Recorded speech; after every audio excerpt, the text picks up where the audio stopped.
Hello. Hello and welcome. My name is Hopko. Welcome live viewers, VOD watchers, all alike. We are back for some Pokemon LeafGreen Nuzlocke. There we go. We are still on run number 1. We have only one feint so far. And yeah, let's just dive straight in and see how things go.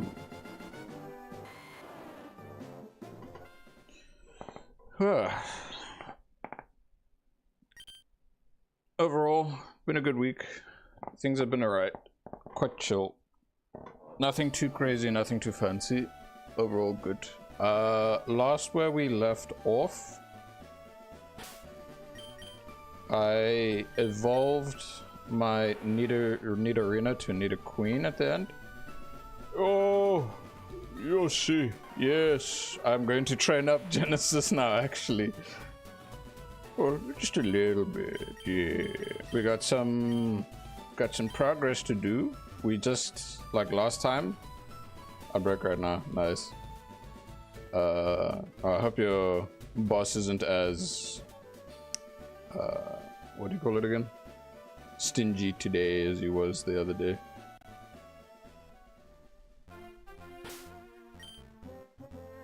Okay, so today we are going to try. Boss left for today. Okay, so you don't have to worry about his gaze staring at you, just giving you a death stare from behind.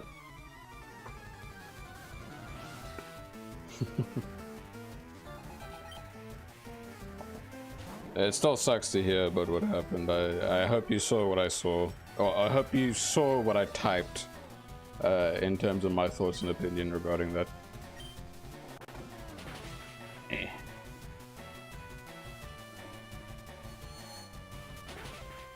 Yeah.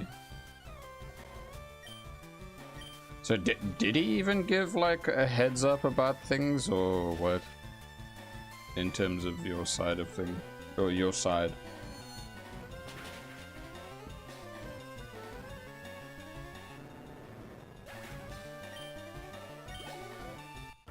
Like a staff meeting of some kind, maybe? No heads up. Okay, then I'm right in the fact that it's his wrong. He mustn't have like a hissy fit about things and blame, you know, like his employees and stuff.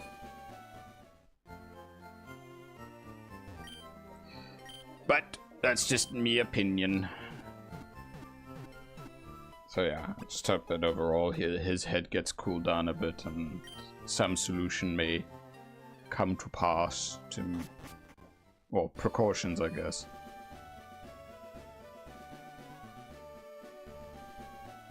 Also, that was a really easy fight. I am glad that there's poison types to beat up at the moment.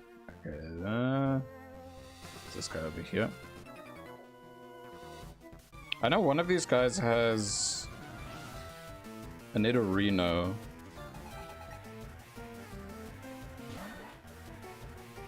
I should be fine. It has very low special defense. Ow. Oh, that barely does anything.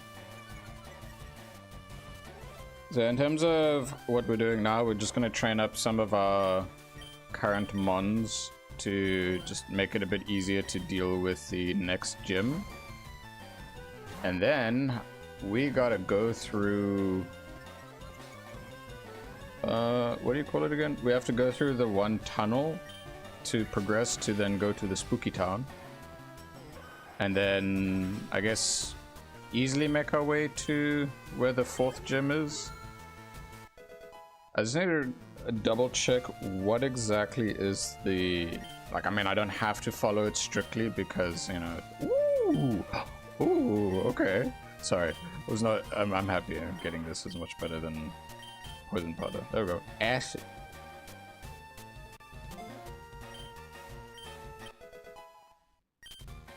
There we go.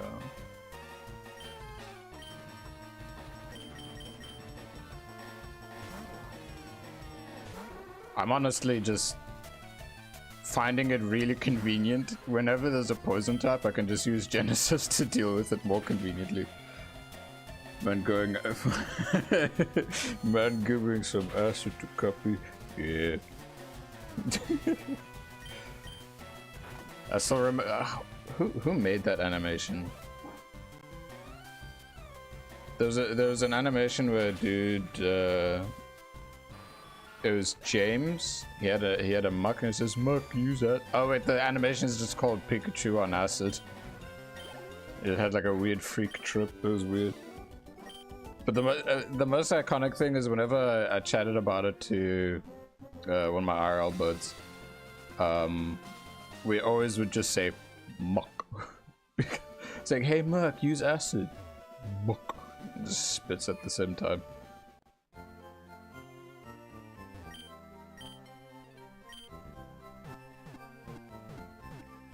Oh, juicy HP.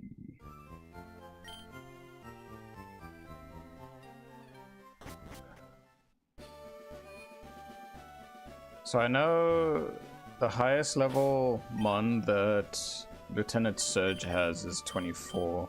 So I've got 2 mons there. Obviously Dingy Bingy is not an ideal option in that gym whatsoever. Unless... if you get Muck, maybe he can be Schlop. Is Muck in this version? I'm trying to remember if Coughing and Muck were version exclusives. But if I can get Grimer and Muck, yes, I'll call it Schlop. Schlop.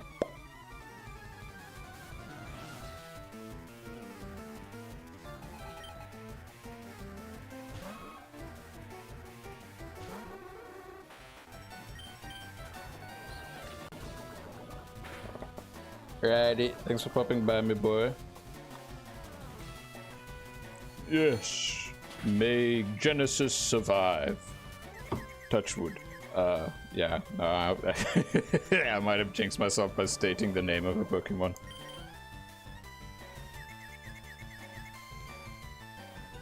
Oh, sick. It's not finished yet.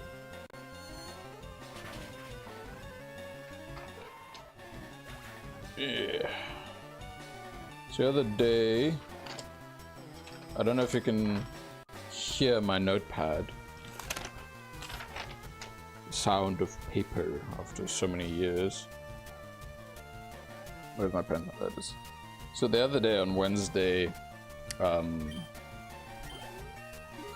because I've been like itching to make videos again, but just unsure of how to proceed with it, so I basically I wrote down for myself like a little journal thing to kind of help give me a bit of direction and then like some form of structure for myself, and it ended up with like a eight-step guide, like a personal guide for myself.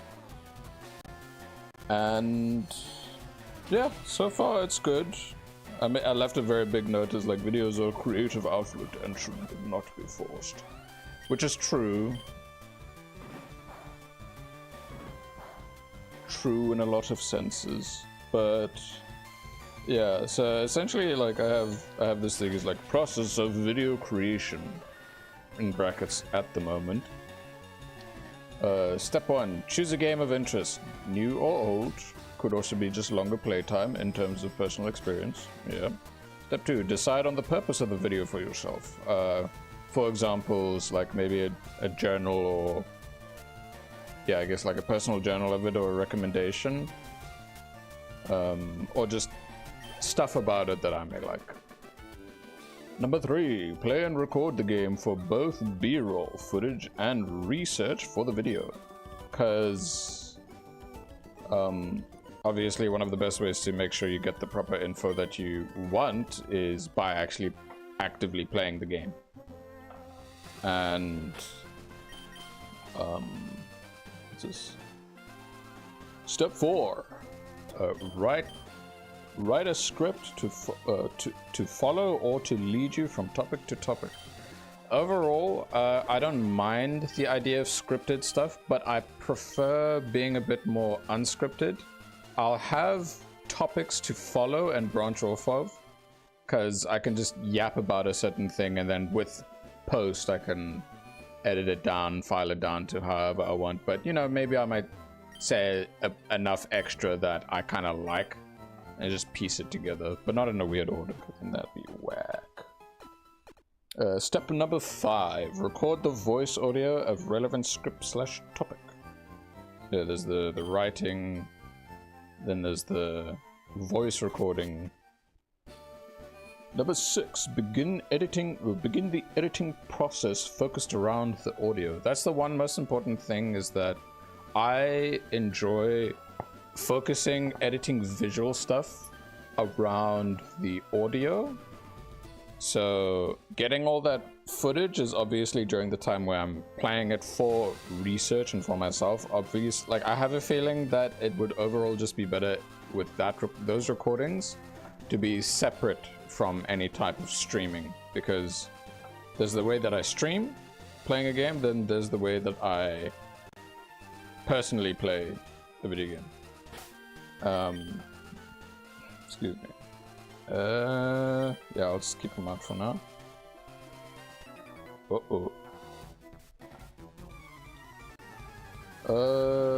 Then step number 7, run through the editing to make final adjustments. So basically the whole editing process is gonna add in like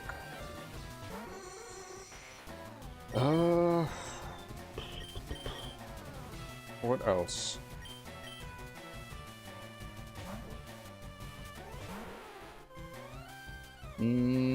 So like if I have any extra assets, or maybe some music that I wish to add, or sound effects. Like, I did do some music focus and sound effects before, and that was interesting and fun, but it went in a direction that I wasn't a huge fan of. So I'm definitely going about things differently from there. And number 8, once the final export is ready, then it is time to upload. Yeah. And then I left like a little side note at the bottom there saying that, hey, if there's anything extra in terms of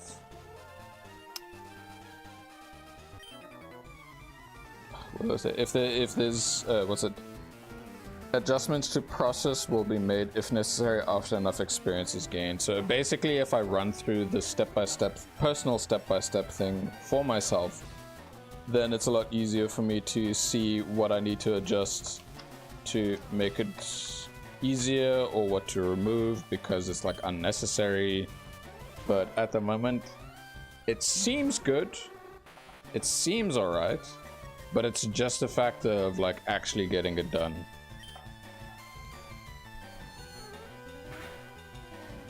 And there is one game on mind at the moment, but I'm unsure of it yet because I'm considering it for something else. Like at the moment,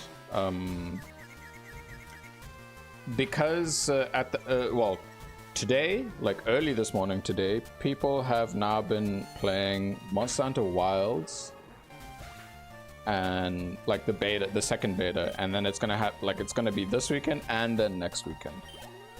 And I'm avoiding any content of that because it's gonna make me want to play, and I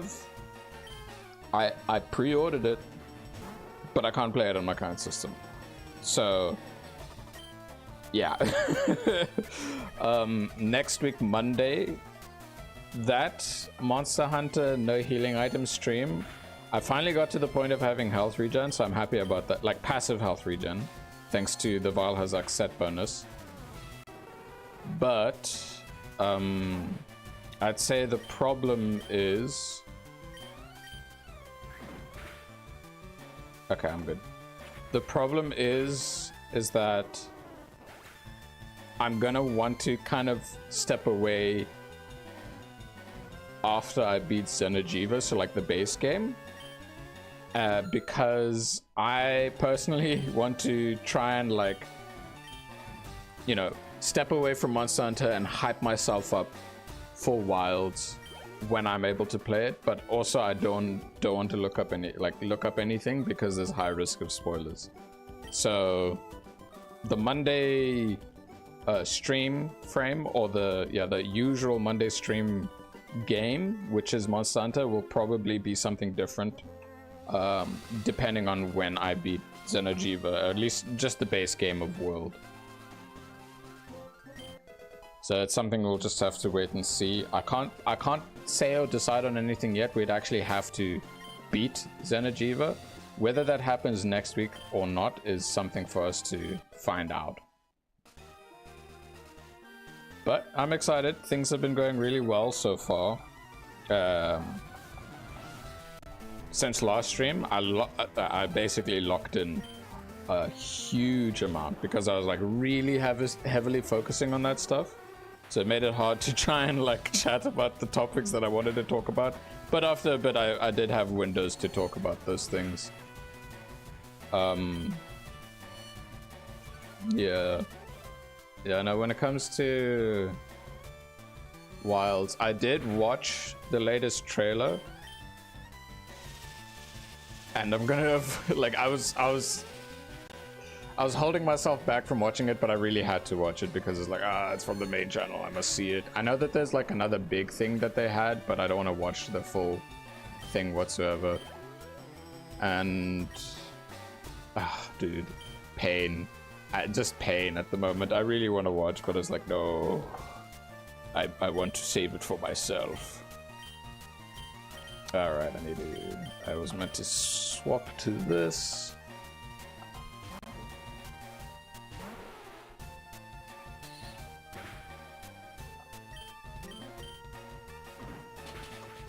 But yeah. So that trailer was sick. Because started off, boom, we get an ice region. Looks really cool. We see a new freaky bug-like Leviathan creature. Awesome. Nusilla's coming back. Even better. Seeing Nusilla actually hunting a Gypsaros. Really cool. And then closer to the end of that ice section, or the ice area section, we get a glimpse of a massive, like, I'm hoping it's a serpent wyvern, because that'd be cool, because then Najarala can now actually have another different snake. It looks really badass though. We don't know what it is. It's probably, well, I officially don't know what it is, but I really look forward to fighting it. Then after that, we got actual like gameplay footage of Arkfeld. Yeah, no, that was really cool. A little bit of story stuff. The thing I was not expecting, but I was actually like really happy to see, is that yes, the old dude is indeed the Ace Lancer. He's wearing his full kit again, and then lo and behold, Gormagala comes in. Now I have not done the story missions involving the Ace Lancer and his ordeal with Gormagala, but I understand he has like some beef with that big boy. So probably in my personal time I'll just play the single player. I'm not sure. Okay, I won't promise it too much because I've got a whole lot of other things that I'm wanting to sort out and get out of the way and done. That yeah, it's gonna make it a bit hard to try and like get through that. But you know, I'll try just so I have a bit more context. So yeah, seeing Gormagala and then the Ace Lancer, the old Ace Lancer actually wearing his kit is really cool. Returning characters, baby. Ow.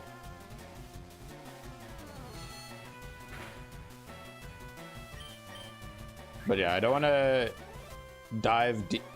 2 crits in a row? Damn. Before I got interrupted by getting slapped pretty hard by a rat, what's it called? I don't want to dive too much deep into like getting on the hype with everyone else like I have been, because I'm trying to keep my algorithms, especially on YouTube, in a very particular way. I've mentioned it before, but for base world on release, well, for world on release on PC, for Iceborne on release on PC, for Sunbreak and Rise on release, what happened? I got spoiled the final bosses, and that sucks. It's not nice. It is not great. Hey. But you know, it's something that can happen when it comes to how YouTube goes about things. I don't know how they'll go about it this time around. There's always going to be a dude out there that's going to try and like ruin the fun for folk. So yeah, I don't get how people can be so into leaked content and whatnot. So for me personally, for a majority of games, I kind of stay in my own personal vacuum and would rather like figure things out my own way. The Monster Hunter community is the only one that I'm not in a vacuum for. So it sucks to kind of put myself in a vacuum for it currently. But the one thing I'm hoping for everyone that didn't get to play the first open beta, I hope that they get to play it this time around and have an absolute blast. That's the biggest thing. The other thing that's really good is them, like, Monster Hunter, the official Monster Hunter guys, they dropped a benchmark for folk to test on their PCs, which is fantastic. We need benchmarks more often for a lot of, like, gaming things nowadays. I don't dare bother trying now. I did see that they did lower the minimum spec requirements a bit, because they said they would try to. Whatever. I can't really look into it too much, because like if I were to, it's pointless with my current setup. So it just means that realistically, like, yes, I love Monster Hunter. Yes, I want a lot of Monster Hunter content on my channel. But once Wilds comes out, people are going to focus on Wilds. I want to play Wilds, but I can't yet. Emphasis on yet. It will happen. It just means I'll be late to the party, that's all. Did I fight that guy? I fought these guys. Yeah, I didn't fight these guys. There's like 3 more trainers here. I did not miss any other trainers from what I can tell. Oh look! A poison type. But yeah. Like, in terms of my friends, like there's three homies that I share a lot of Monster Hunter stuff with, because I frequently, when I do play Monster Hunter, I play with them.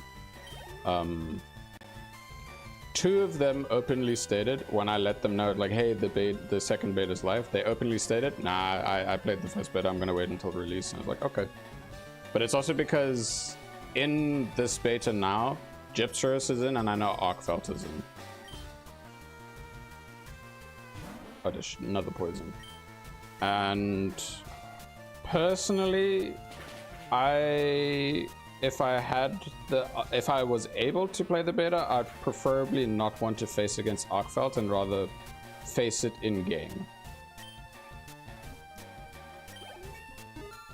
Like, in terms of betas and demos, the demo for Rise, when it came out on Switch, I did face against Magnamala because I was trying to see how that is. What the hell? Why is this? He wants to learn poison gas? Okay. Oh, it's got really bad.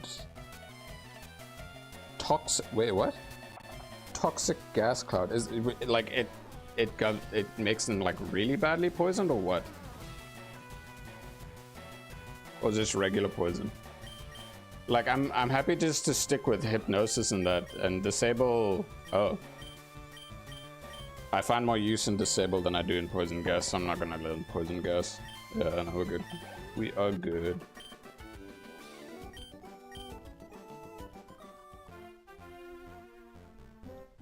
At the moment, the only like Monster Hunter Wilds thing that I have on my computer is my actual wallpaper.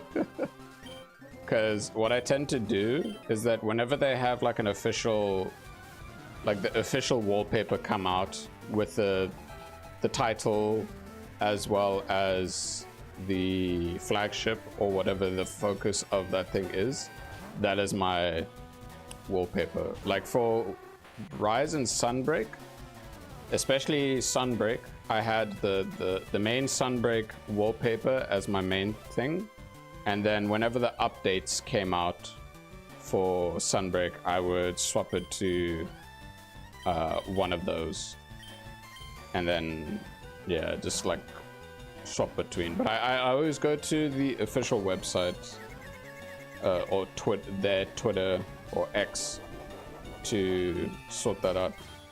I forgot that I had that berry, and I'm glad that it was there. I mean, I didn't really need to worry about it when it comes to Magnemite.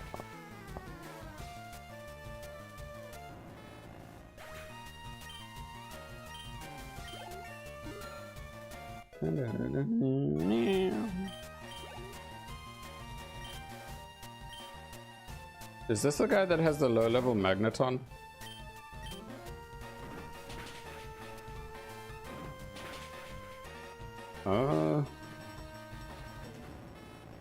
Yeah, I'm not sure. But yeah, to anyone who is watching live or via the VOD, at the time that the betas are live, I hope you're having an absolute blast. If you didn't get a chance before, or if you're playing again because you really wanted to, I hope you're having a great time. Ah, yeah, no, this guy has he's a cheat. He's got a level 18 Magneton, that's not right. It's down now, it's dead.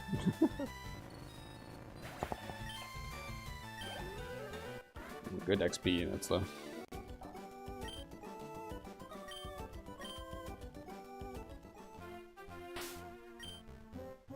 Oh.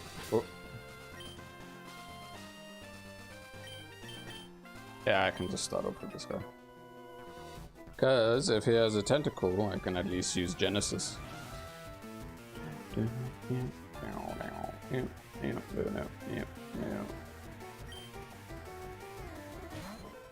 He does not have thingy. Oh, right, now he has the Poliwag and a what's it called again? Horsey. That's a Horsey. Horsey.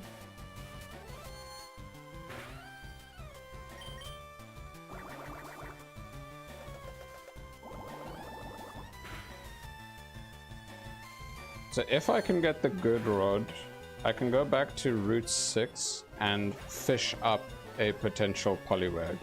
It'll either be a Poliwag or a Goldeen, because I did fish up like in the s.s.anne location, like before you get into the ship, there's water there. So I used the old rod there to basically just get an easy Magikarp so that I can have better fishing encounters going forward. Uh-oh. It leered at me.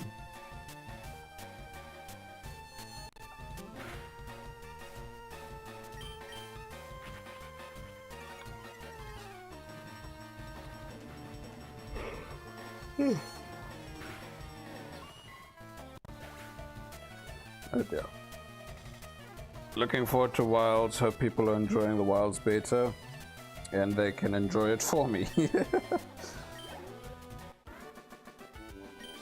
But let us get back onto the topic of what we have in front of us now. We have got Pokemons. From the pacing that I've been going, I don't think I'll be able to... Okay. I'll at least maybe reach Lavender Town, and that's where I will, like after the 3-hour mark, that's where I'll probably save. Yo, Miraidon! Pokemon time, yeah, Pokemon time indeed. Oh yeah, you just reminded me. Miraidon, the Pokemon, and you. So one of my friends in another server on Discord, they shared this whole like favorite Pokemon thing. And I think it's thanks to him watching a video that's got like, what's it, Alpharad, Jaden Animations, and they did like a whole Pokemon favorite tier list of some sort. And I gave it a shot because, you know, I wanted to like check out all the mons and such. Actually, wait, can I let me try something. I want to add it. So we got this image. Let's call it temporary for now because I'm not gonna have it on permanently.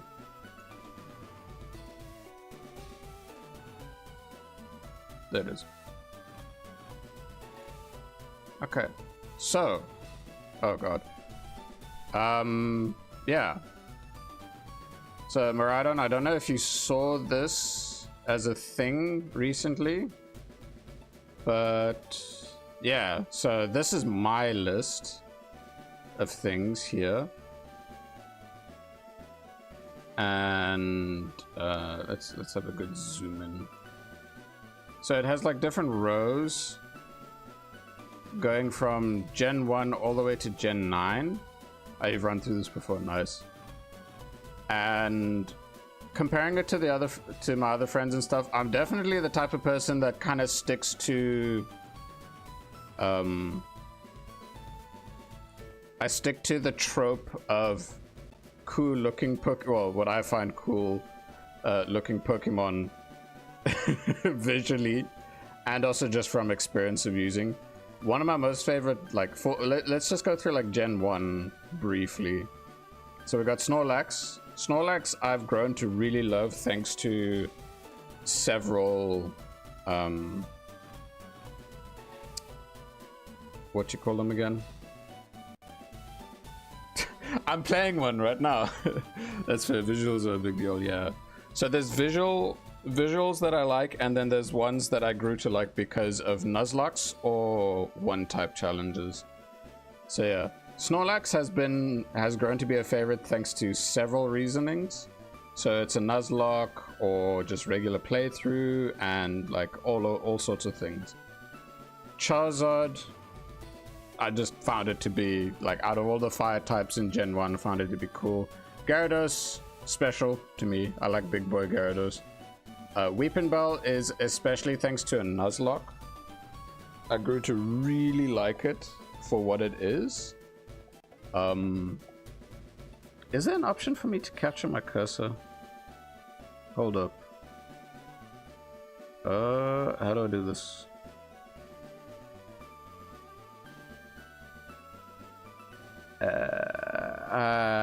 My brain not work. It's fine. It's okay.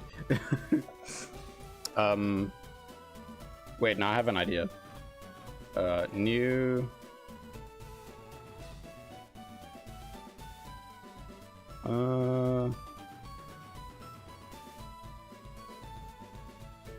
Text. Dot. Just a dot. And then make it like a big red dot. Yeah, that works. That works. So we got this red dot on this bloody screen to kind of like symbolize things right now. So Electabuzz, visually I just think it looks cool. I've not personally used it. I do wish to. I do have an electric only Pokemon LeafGreen. Lapras, because I mean it's alright. It looks good. It's the classical. Machamp. No, I'm pressing the wrong things now. Machamp is definitely a mon from experience and visuals because I just like think it's cool as a fighting type. There's like obviously in the later generations there's others. Nidoking, personal experience and looks badass. Rhydon, same reasoning.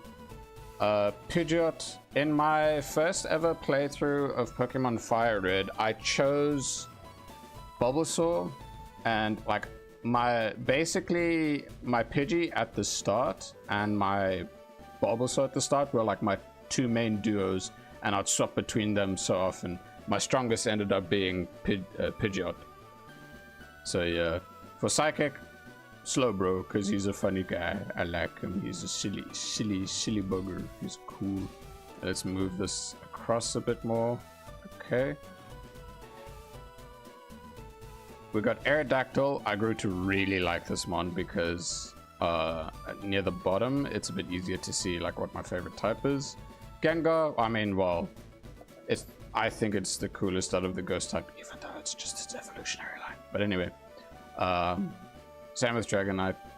I found this funny for Dark type because there isn't really a Dark type from Generation 1 unless you're counting like Alolan variants. That's about it. Magneton, only Steel. Aerodactyl is also a personal enjoyment. Yes, exactly. Like, thanks to X and Y with the Mega Evolution for it, but also when I used it in a Nuzlocke and just overall, it's cool. It's a great Pokemon. Starter, yep, love my Venusaur. I will admit, because of Pokemon X, I really love the design of Mega Charizard X. Of the legendaries, I choose Mewtwo. And then out of all of them, as you can see, there's that. I'm thinking I don't want to be doing this whole thing too long. So let's try and like speed through. So, normal type, there is Ursaring. Well, it's a bloody strong bear. Typhlosion, really love Typhlosion's design. Quagsire, funny looking guy, actually really good in a lot of instances. In my Pokemon Crystal Nuzlocke, he came into clutch massively. I called him Boyo. Hoppip, this is one of the occasions where it's like, okay, yes, it's cute, and yes, I like the design. So the Ampharos, bloody solid electric type. Really love this thing. Swinub, also same thing as Hoppip. It's like, yeah, it's cute. There's a lot of Generation 2 designs that I just like because they're cute. Like, later on you see Ariados. One of my most favorite bug type Pokemon is this boy, but another one is also that. We got Heracross, classic boy. Crobat, I always like the fact of getting an extra evolution for Zubat, and it becomes really cool. Donphan, really cool. Roly-Poly. I think it's thanks to the second movie. It's the Lugia movie. That's the one. Like at the start, Ash battles against a dude that has a Donphan. I just really liked how Donphan was there and all the Roly-Poliness was great. Noctowl, really love this bird Pokemon. Great. Girafarig, funny. I like it. Ariados, one of my most favorite bug Pokemon ever. Sudowoodo, silly rock boy, love it, it's great. Misdreavus, well, the funny thing is that there's literally only one ghost type for Generation 2. You couldn't choose anything else. But for the only dragon type of Gen 2, I do personally like it because I use it for a dragon only run. Great. Titar, love myself Tyranitar, such an epic Pokemon. One of my most favorite Pokemon coming next is Scizor. I just found the design of it really cool. When I was younger, because I didn't get to trade it for evolutions and stuff, didn't really have access to it, but whenever I saw it, I was like, oh, whoa, it's so cool, oh my god, wow. So yeah, Fairy type, Azumarill, thanks to later games when Fairy was added for it, so I gained a bit more, what's it called? I liked it a bit more from that. Starter, obviously Typhlosion. Then there's Mega Scizor. Same over here. Ho-Oh is my preferred legendary of Gen 2. Like, I have gold. Crystal's a great game. It's the step up. And then I really like the Gen 2 remix because it's basically just Crystal, but with the version differences of... what do you call it again? Of Gold and Silver.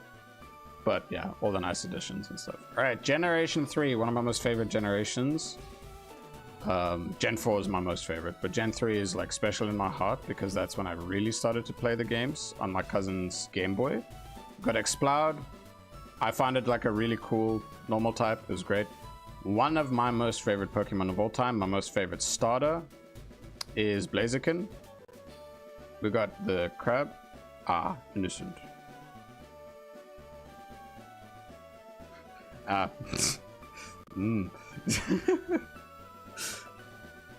I mean, well, bear in mind, when it comes to Generation 4, so playing Generation 3 on like the proper hardware was my cousin's, but the first time I got something and played it was Generation 4, so that's why it's more special for me.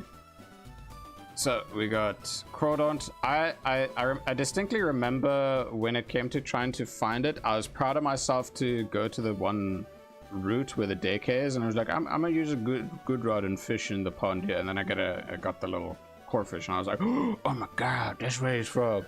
So I was really happy about that. Cradle is actually thanks to my most favorite typing, which is rock type, because it is one of the best paired typings you can have with rock type, which is grass, because it covers, like, both rock and grass when paired together, covers a lot of their weaknesses and makes them a much more solid type, or dual typing, that's the word. And fossil Pokemon I have like a soft spot for, because I like dinosaurs. We got Manectric, classic old one. One of my most favorite ice types of that gen was Walrein. Here we can definitely see, yes, Blaziken, love this Pokemon a lot. Dustox, just a silly guy, I liked it. Flygon, epic. Spello, Guts Facade, very good, very strong. Very strong. Gardevoir, really cool psychic type. Really epic bug type is definitely Armaldo. This button, yeah. Then we got ourselves Aggron. I just think it looks badass. Just cool dinosaur kaiju boyos. Like a lot of the kaiju things I think look really cool. Dusclops, epic. Salamence, one of my most favorite of the old school pseudo legendaries. Sharpedo, cool. Metagross, epic. Mawile, it's alright.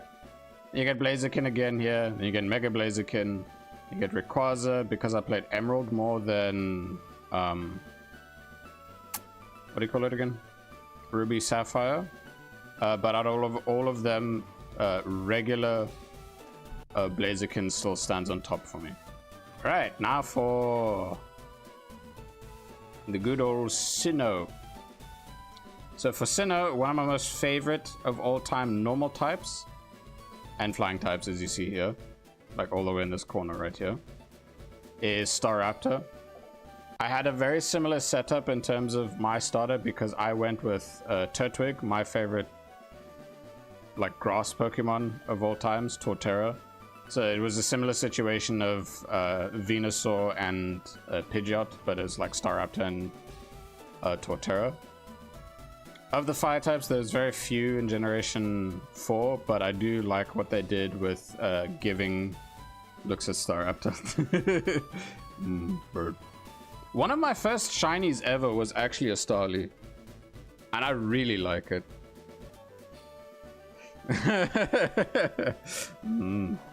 A bravery boy. Yeah. So yeah. I don't know if my brain did that. I mean, hey, maybe your brain did that because, you know, you have your preference, as they say. But yeah, Magmortar, cool fire type. Palkia's here because Palkia, I like Palkia more than Dialga. Both of them are cool. I like the aesthetics of Palkia, Dialga, Giratina, and Arceus, however you want to choose it. But Palkia is my main one. I chose Pearl when I got it. Electivire. I wouldn't say I weight one much more above the other, just the logic gap. Ah, okay. Electivire I really like as an evolution. Arcus. Electivire, Electabuzz is basically just a fuzzy thunder gorilla. I like monkeys, so yeah. Even though I didn't pick Infernape. We got Abomasnow, I just think it's cool. Lucario, just a badass Pokemon. Drapion as a poison type actually got me to like really like the dark and Poison Dark combo because they become really tanky. Ground type is obviously Torterra once more. Here we have Bronzong. Really like it as a psychic type, really cool. It's just a bell, it's cool. Yanmega is a cool new evolution for Yanma. Honestly, a lot of the Gen 2 bug Pokemon I really like. Just the way that they went about the designs. And then I also like how in Generation 4 they added a whole lot of final evolutions for previous ones. Rampardos, cool rock type. Dusk Noir for Dusclops. Obviously Garchomp here, really cool. I do like, again, Gen 2 evolution, Honchkrow. Great. Bastiodon, another fossil boy, steel type. For Fairy, yeah, Togekiss is a very solid mon. And look, there's Torterra again. I do really like the design of Mega Abomasnow. I did use it a lot in my original save of Pokemon X. And then here again we have Palkia, but then we also have Torterra again as the main favorite. Alrighty, that is 4 generations. Yeah, exactly. With Serene Grace. When it came to the Gen 2 remakes, whenever I tried to do Nuzlocks and you get the Togepi, I always hoped for Serene Grace. But then I'd keep getting the other one. I think it was like Klutz or something like that. I was like, no. Alright, Generation 5. Okay, so Generation 5 is... The choices are way more special for me because my first experience of Generation 5, like the games itself, was purely Nuzlocke. It was a side-by-side Nuzlocke with a friend of mine. I played Pokemon Black because I like Reshiram, and he played Pokemon White for Zekrom. And we both grew to fear the Stoutland line, but also appreciate them because they're really strong. So Stoutland's here. Fire types, it's the same thing. Our Chandelures came into clutch massively. Samurott is for visuals because our starters kept getting wiped out, sadly. So this is personal this is visual appreciation. When it comes to Lilligant, that's actually like from using it because own tempo plus Petal Blizzard? No, the Petal Dance. So that you don't have to worry about the confusion and it's just like you can get it to be really OP. Really great grass type. Fantastic bug electric Pokemon being Galvantula, love it. Zekrom White? That's the name of this one? Zekrom... No, not Zekrom, sorry. It's... Oh, my brain. It's Reshiram, Zekrom, and Kyurem. There we go, Kyurem White. Sorry, thank you, Maradon. Thank you. So yeah, Kyurem White. There. Cool design because it takes my favorite of the box legendaries and combines it with the other one. I know there's the whole thing about all 3 of them combined of what they originally were. It'd be cool to see that as a thing one day. Gerda instead of Conkeldurr is, again, thanks to the Nuzlocke. We couldn't trade with the Nuzlocke, so we couldn't evolve it, but Gerda came into clutch massively, so often. Now we have Scolipede. Scolipede is because of a bug-only run that I did on Pokemon Y. It basically became my main powerhouse of a mon. It's a really strong bug. I like it a lot. Another Nuzlocke one to enjoy was Crocodile. Really love this boy. Wait a minute. Wait. It's Sandile, Krokorok, and Crocodile. Okay, now I'm remembering. Because the last time I was heavily into the anime was when it was the black and white stuff. I did get upset at it because I realized it was kind of like a soft reboot that they tried to do. But then, like, obviously they went back to the regular ones anyway. Archeops, great Pokemon except for its ability. Its ability sucks. Swoobat, solid mon, enjoy it. Now the next one is for several reasons, honestly. So, as you can see, it fills in 2 of the spots. So, we got Crustle in both Bug and Rock. Bug and Rock is a solid type combo. I've grown to really appreciate Crustle in Nuzlocke, Nuzlockes, Rock only runs. Have you played Pokemon Unite? Nope. I apologize, but I am not a fan of MOBAs. I've tried. I'm not a fan. The last MOBA I played a bit was Heroes of the Storm, but otherwise, nah, it's not my style. Right, Crustle, yes, Crustle. Thanks to Nuzlocke, thanks to the Rock only run and the Bug only run, I've grown to really appreciate this cube of a crab. I love it a lot. Coffagrigus, badass ghost type.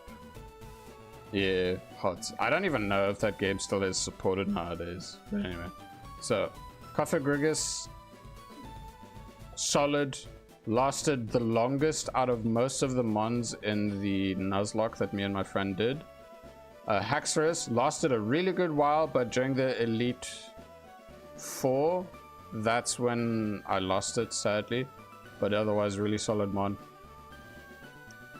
Hydreigon is, especially because of me using it in Pokemon Scarlet,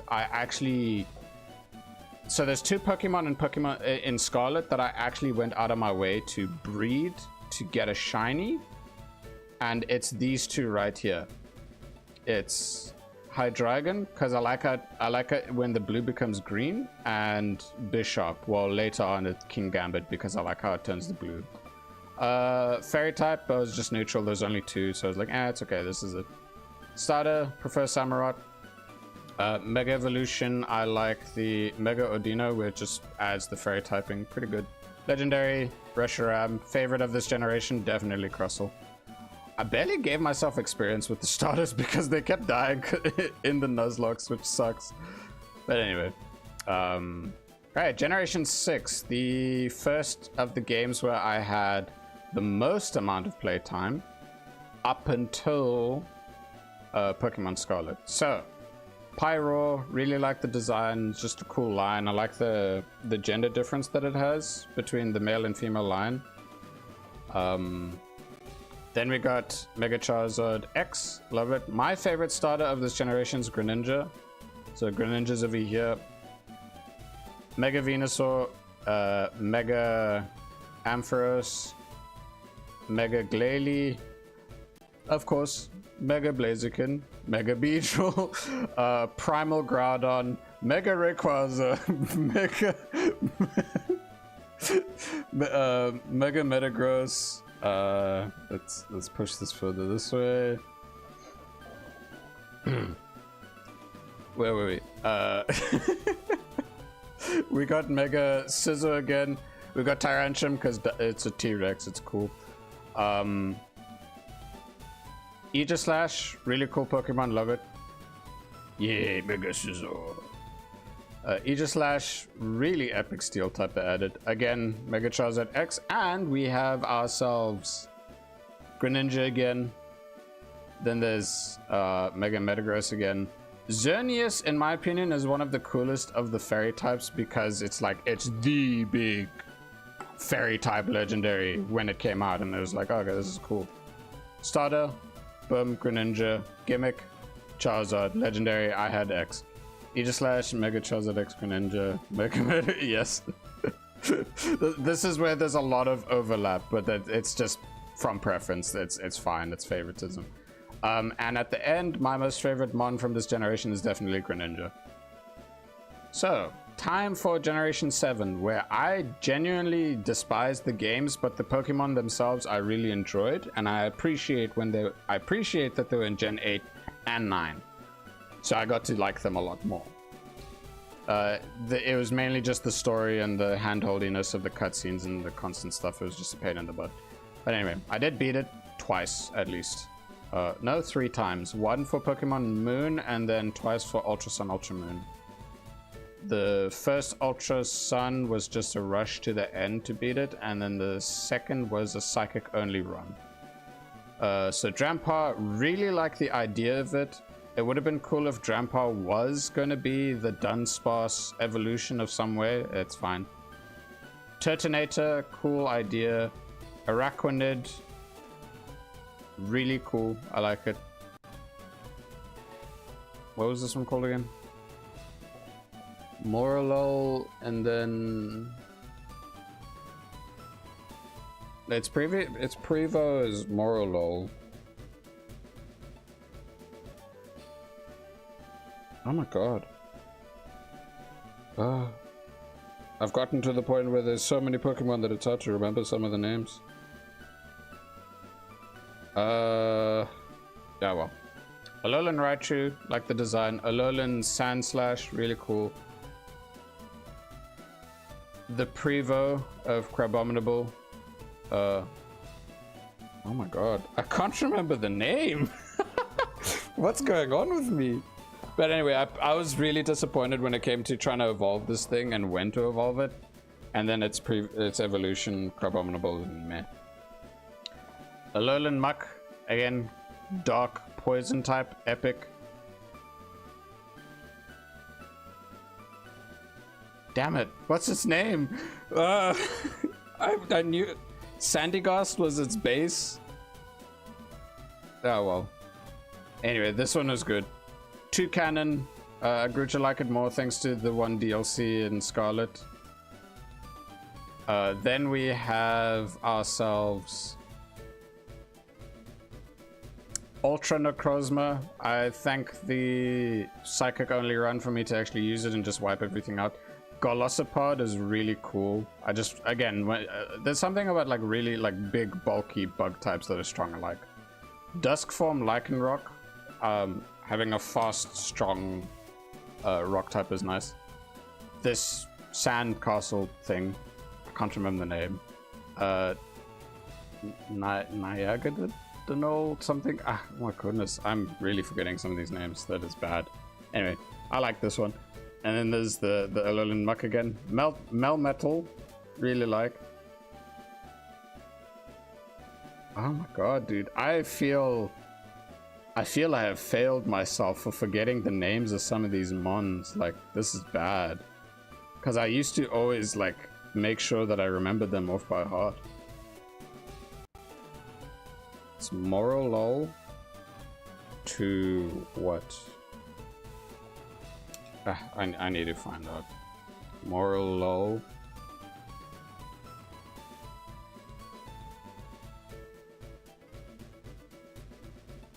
And Sandygast. I do have a shiny Sandygast in Scarlet. I like its look overall. Palosand. Okay. Morlul 2. Shinotic. Okay, cool. I've double checked. Yeah. Thank you, Maradon. I had it tabbed so I couldn't see the chat at the time. So my starter was Decidueye from it.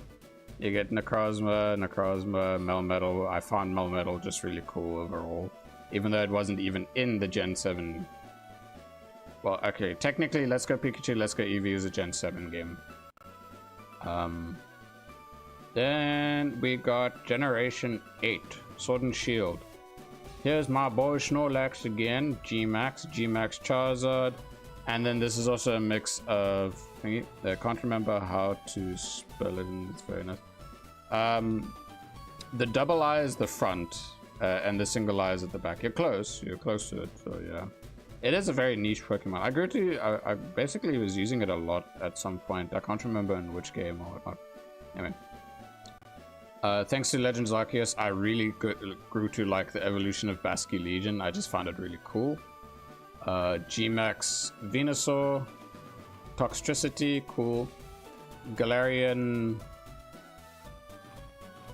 Darmanitan, G-Max Machamp, Sneasler. One of my most favorite normal types overall is Ursaluna. Ursaluna is an absolute tank. My name is Fish. You killed my team. Prepare to die. Yeah, basically. Corver Knight is another bird mon that I grew to really like a lot. It's like the defensive boy as opposed to the more attacky boy that Staraptor poses. Then we got Orbeetle, like Gmax. Cleavor, main reason for liking Cleavor is because it's a rock bug. And I grew to love rock bug thanks to Crustle. Yeah, thank you, bird. Yeah, Skarmory, the OG steel flying type. We got Hisuian Arcanine. We got Basculegion again. We got that true form, or whatever it's called, of Palkia. We got Overquill. We got G-Max Melmetal. I need to double check on Pokemon Home that my G-Max Melmetal is there. I did move it onto the... Pretty sure I did. Galarian Weezing. Posh posh, pish posh. Very good. I chose Cinderace as my starter there.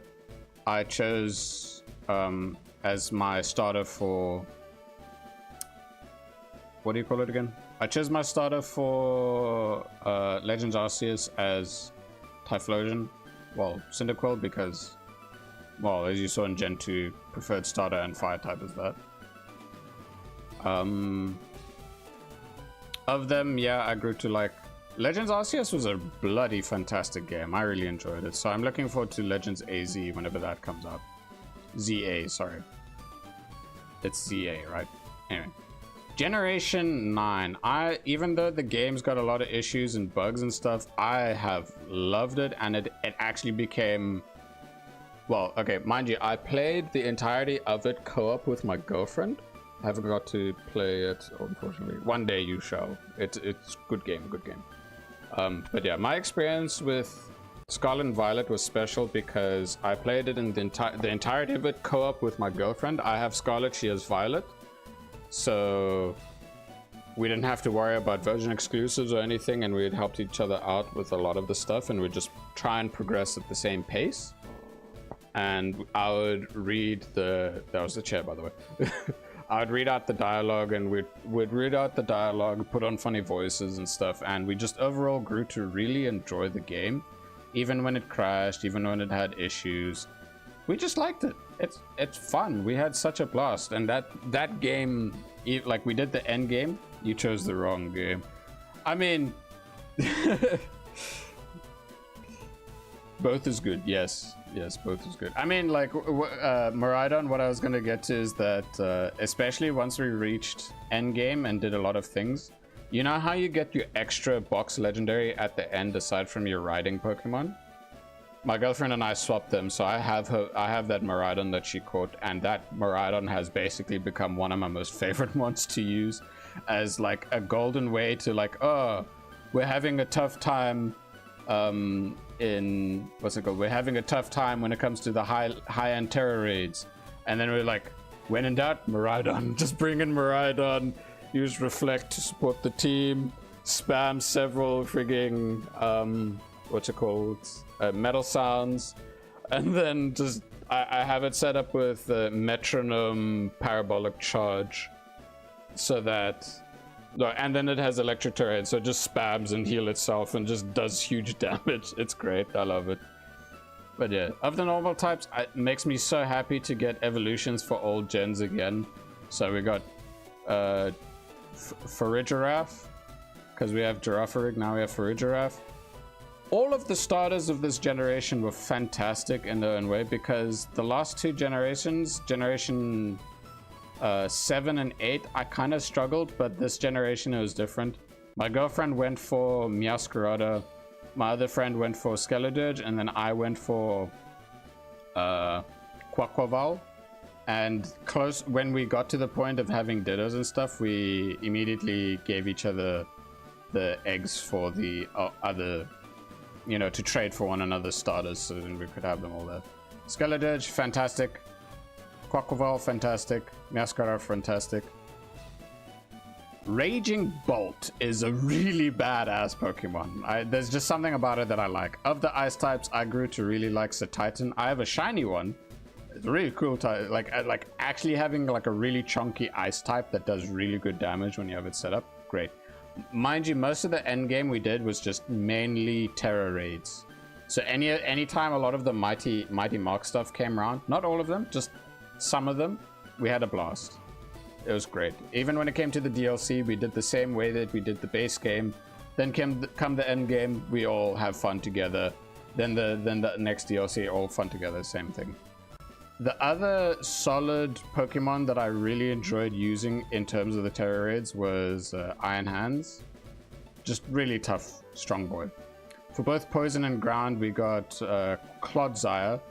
It's a similar favoritism like Quagsire, but for this game, because of what it does, really appreciate it. Now we come over here. It's a Flamigo. It's a Flamingo. Amigo. A Flamingo. A Flamingo. I've grown to appreciate Flamingo a lot. It's a bloody strong Pokemon when you know what to do with it. We have Farigiraf again. For the bug types, the strongest, one of, if not the strongest bug type ever is this one. I can't remember the name of it. It had a weird name. It was like Slither something. I don't know. Let me double check. Pokemon Paradox Pokemon. We got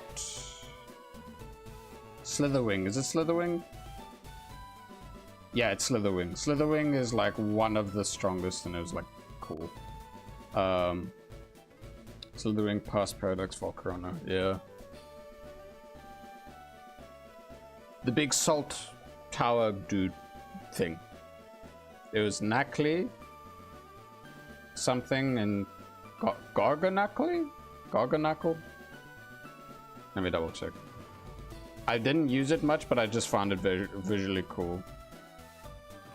So we got Knackley to Knackle Stack. And then Garganackle. Okay, yeah, it is Garganackle. Thank you, Maradon. So yeah, these are like, again, for Ghost type, it's a mon that was a new evolution added, and it's to a Monkey Boy. Frigging Annihilate. Badass. And here we go, there's Maridon. Fantastic mon. Love it. Great. And then one of my most favorite mons that I have a shiny for, we got just sodium chloride. Yeah. Yeah, basically. So in both the steel and the dark category, we got King Gambit. One of my most favorite shinies ever that I went out of my way via breeding to get was this. We have Fluttermane. Fluttermane's of the fairy types, it's like it's a strong one. I know it's a very strong one, so I was like, yeah, I like it. It's not too bad, not too bad. Then we got ourselves my starter, Quaquaval. Poltergeist, I found it really cool because, again, the gimmick of this generation was the convergent evolution. So you got like Wiglet, Wug Trio, Toadscrew, and Toadschool. And then like there's Poltergeist and Sinistra. And I like the Sinistra a lot more. Koraidon, because the game I chose. Of this generation, one of my most favorite, because I pushed the shiny for it, was King Gambit. I just liked it. I also like how if you have him out with you, he kind of just like floats on his little chair. The little thing he sits on. Wait, no, basically it sits on its hair. There. Alright, and now for the final at the bottom of just the favorite out of the favorites in comparison to the others. Staraptor, obvious reasons for my personally. We got ourselves Blaziken. Again, my most favorite starter. We got another favorite starter here, Greninja. We got another favorite starter here. We got Torterra, Electivire, just fuzzy thunder gorilla. Love it. So Titan really grew to like this Pokemon. Blaziken again here. Alolan Muck really grew to like it. Torterra and Staraptor here. Gardevoir, one of the first. I think the main thing from Pokemon Emerald that I really liked about it is because it was. I realized it was rare, and when I got it in Emerald, I was like, "Oh my god, I got it!" One of my most favorite fossil and bug type Pokemon of all time is definitely Armaldo. We've got Aggron, really cool. Rock type. Cofagrigus, that boy came into clutch so hardcore, it was great. Garchomp, really badass. We got Greninja here again. Hey, look, we got my boy Scizor. Xerneas, to me, is like still the ultimate fairy type. Blaziken, Mega Blaziken, favorite legendary is still Palkia, and then of all of them, it is Blaziken. Alrighty. We're almost done looking through this. Now we basically just see how I'd go about a team at times. Oftentimes, because of, like, if it involves Generation 4, I tend to have these 4 Pokemon. Staraptor, Torterra, Scizor, and Electivire. I have, out of all of them, I do have all the shinies of all of them in Pokemon Scarlet, actually. So, Blaziken, Staraptor, this was one of the first shinies I got ever. I love it. It's great. Favorite of the regional birds is Starly. Favorite regional mammals is this boy, Zigzagoon. And then Gen 2 favorite bug is Spinarak. Box Legendary, we got my boy. Favorite mythical, Arceus. Ultra Beast, I like this one because it looks cool. Pseudo Legendary is this boyo. Garchomp, and we got Iron Hands. Let's move this a bit more. There we go. So Pikachu clone, out of all of them, they're kind of air, but I do just prefer evolving my Pikachu into Raichu. Favorite type, rock type. Favorite Pokeball, Dive Ball. Favorite evolution, Umbreon. Favorite fossil is the Bug Boy or Armaldo. Spinda, I didn't really care because it has so many different forms, so I just put random numbers and it was like, it's okay enough. Regional form, I do really like the Hisuian Typhlosion. Vivillon, I really like the Pokeball Vivillon, especially when they showed it long ago. I didn't get my hands on it though. Gmax, I basically use this as my main Pokemon throughout Sword in my main save. Favorite baby Pokemon? Riolu. Alcremie, I like this combo of the colors. And then of the new Evos, one of my most favorite from Generation 2 straight onward, Scizor. So yeah. Yeah, that's basically it. Yeah, we can get rid of that now. Now we can actually get back to playing the game. Let me get rid of these things. Okay, cool. Yeah, so that was a little tidbit of like Pokemon that reasons for favoriting Pokemon, etc., all that shebang, all that jazz. Yeah, it was fun. Now, let us get back into actually facing off against our third gym leader. Wait, who's at the front of my party right now? Genesis. I'll use him to fight against these boys just so I can get some XP. If I remember correctly, Drazi becomes Hypno either at 26 or 28. 26, 27, or 28. One of those. Yeah.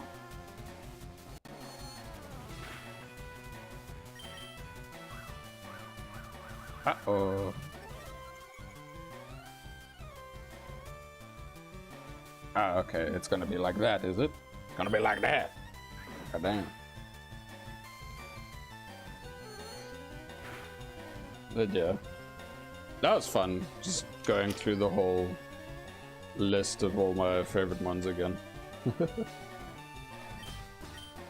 Let's see. So I hope you enjoyed me skimming through that overall, Marida.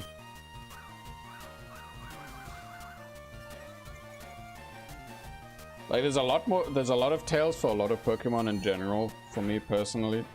But when it comes to a list like that, it's very hard to just, put them all in one. Pikachu.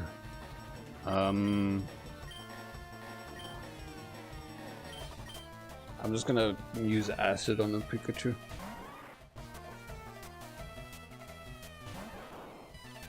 Because now I have a good stab, like poison move to use.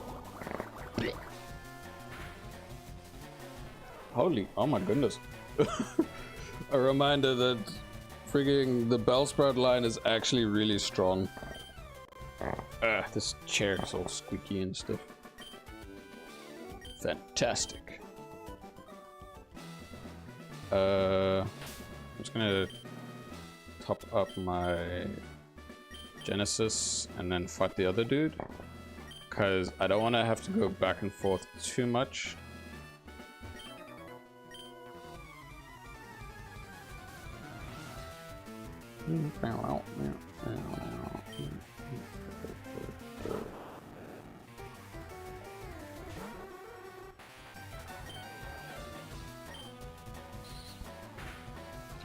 I can at least survive 3 sonic booms.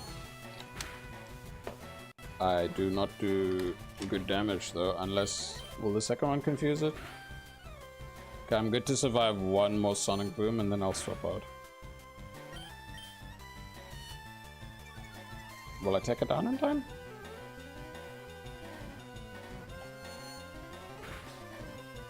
No. Yeah, it's still good. The one thing,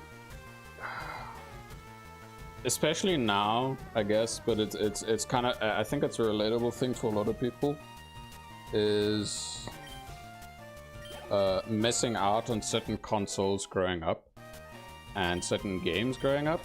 But now that we're grown up, folk can now, you know, go out of the way to actually get those consoles again, or those consoles for the first time. Whether it's sealed or used or just refurbished or modded, all these types of things. And then, well, for a lot of the official games, especially if it's Pokemon, the pricing for that stuff is like sky high crazy. It's a bit excessive, but it's definitely...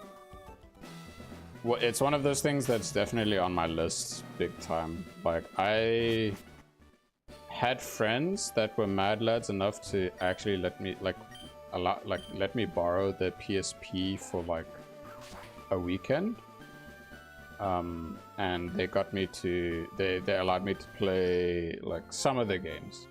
And I remember, I don't know what the GTA is, but I remember playing a GTA on the PSP. I remember playing one of the Ratchet and Clanks there. And then there's the game where you're chasing and trying to catch a monkey with a net. The Nuzlocke experience, yes.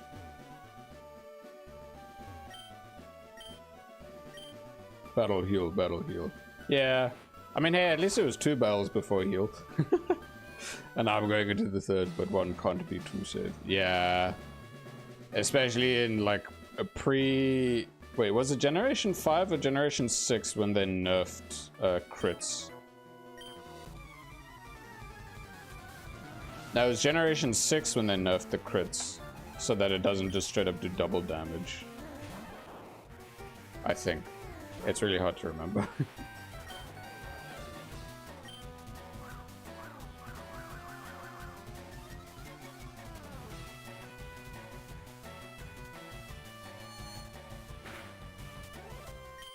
Can I disable it? Yeah, I'm gonna try to disable double team now so it doesn't spam it. Yeah.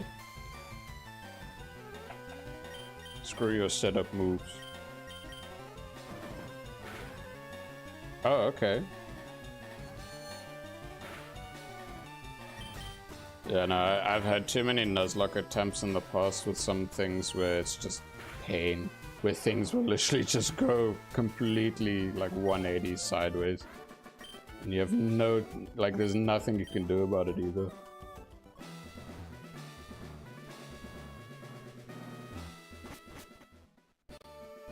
So I do have the TM for Dig to make things a bit easier for me with my Nidoqueen, but I'm like holding off on using it because like I don't think I need it.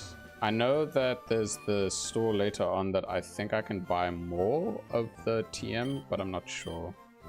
Unless that was for Brick Break, because I know Brick Break is one of the things I can teach and then get more of. Actually, you know, let me double check. Pokemon LeafGreen Dig TM. Not Tim, TM. Okay, now I can get more of the Dig TM later. Because I can really cheese the gym by just... I mean, well, it's not just that. It's like, if I give it to Nidoqueen, it's a stab move. It's gonna do, like, massive damage. I'll probably do that just to clear through it quickly.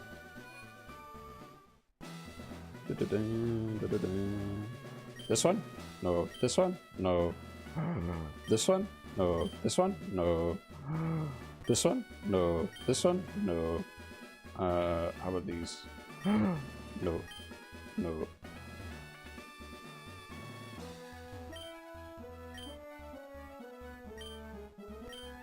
Nope. Okay. This one? No. Oh! Okay, it could either be the one like behind me or the one to the left or right. Behind me. Okay, cool. Nice. I have it done. So, overall, I'm probably just gonna want to cheese through this gym. I would probably get rid of Poison Sting, if anything. I'd let... Like, I don't see real use in Poison Sting. Bite is a bit better, so I'm just gonna give it the... I'm gonna teach it Dig. What is it? TM Case.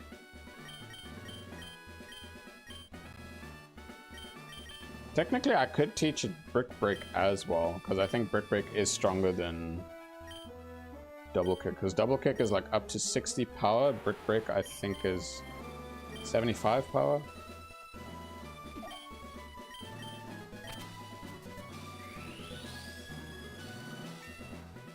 There we go. Stab. Brick Break, yeah, 75 power. I could teach it Rock Tomb as well. Okay, no, I mustn't be too greedy right now. I'll only use it when I need to. So...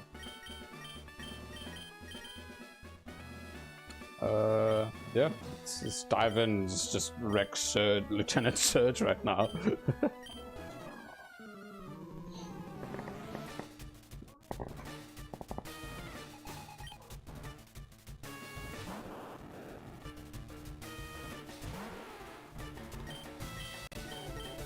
Yeet. And like having the immunity to any of the electric attacks is going to be nice. Like probably the one that's going to be the fastest is not going to be able to do much damage to my Nidoqueen at all, honestly. So one thing I've grown to really appreciate about Nidoqueen is of how tanky it is in comparison to Nidoking. I rely more on stab or super effective moves in comparison. Those guys love to use double team. There we go. He has a Magneton or a Raichu? I think he has a Raichu. The one that has a Magneton, if I remember correctly, is Watson in the like Ruby Sapphire.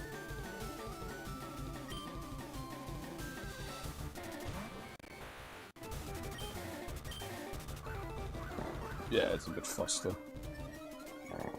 Eh, squeak chill.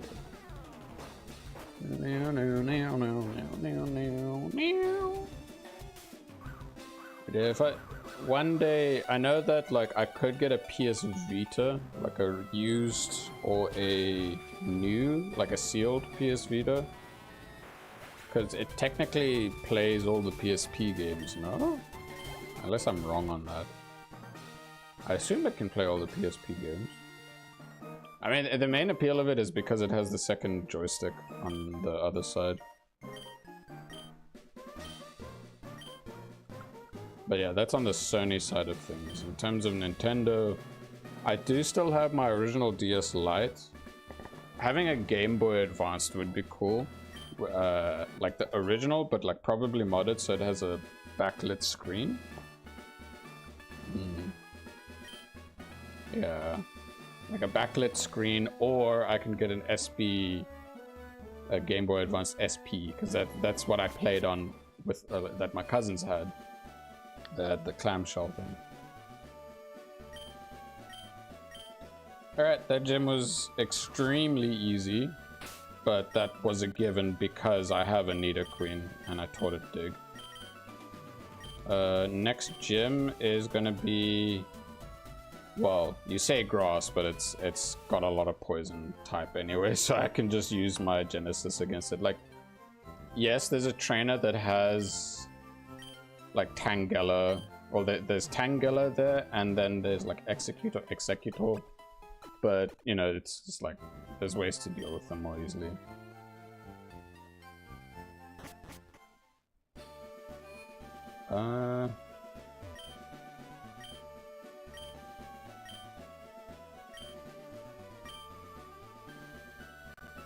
Right, so going through Diglett Tunnel, I'm gonna use my rat because it has runaway and I can immediately just ignore the arena traps and not have to worry about speed.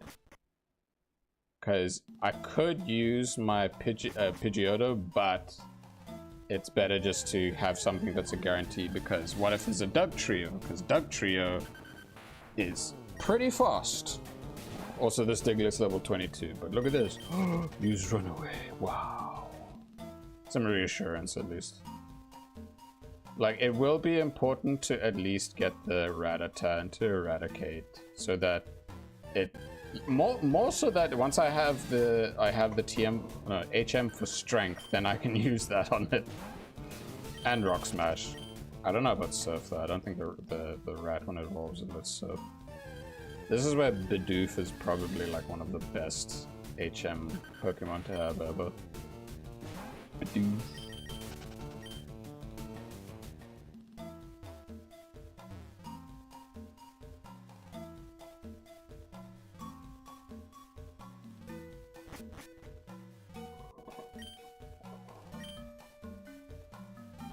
Yeah, so Rock Tunnel is the next destination. Was there a hidden item? Yeah. Anyway, it doesn't matter. Is it this guy?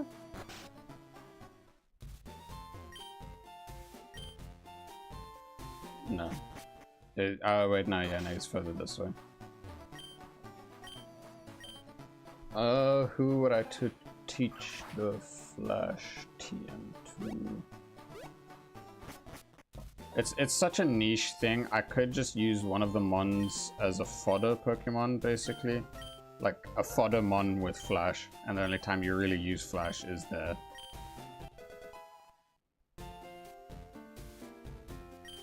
Like, I've done it many times where I don't use it, but like for convenience sake, I'd rather just have it so I'm not stuck in there forever. There we go. Right, so the only other thing that would probably be really solid as a backup Mon is I still have my Caterpie. If I evolve that and train it up, and because it has Compound Eyes, it would have Sleep Powder as a must, and then instead of Confusion, or I could have Confusion, this guy here, he gives the move, what's it called? Dream Eater. Now, I want you to see how much Dream Eater does as like damage, because it's actually really strong. See, 100 power, 100% accuracy, and you heal from it too. That's really strong. I'm not teaching it to my Genesis because it doesn't have, like, Hypnosis is not a guarantee. But if I were to give it to any of the Mons, it would probably be Butterfree if I need to have that mon as a replacer. Well, speaking of, but let's just have a quick look at stuff over here. So, of my mons in here, which one would actually be a good candidate to teach the HM Flash to? Wait, can't Meowth learn Flash? I think I remember it learning it. A little bit of backtracking. Yeah, a little bit of backtracking. I mean, the most important reason for backtracking, you'll see just now. I just want to double check about Meowth. Meowth. Because if Meowth can learn Flash, I'm just going to teach it that and have it in the corner of the one thingy. Cerebi.net, Generation 3, HMs, TMs. Yep, I can teach it Flash. It can learn Cut and Flash. Okay.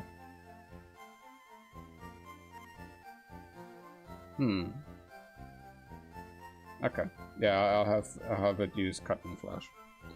So, you are gonna replace Schmerpy. Yeah, Schmerpy, go here. Schmerpy, bye bye.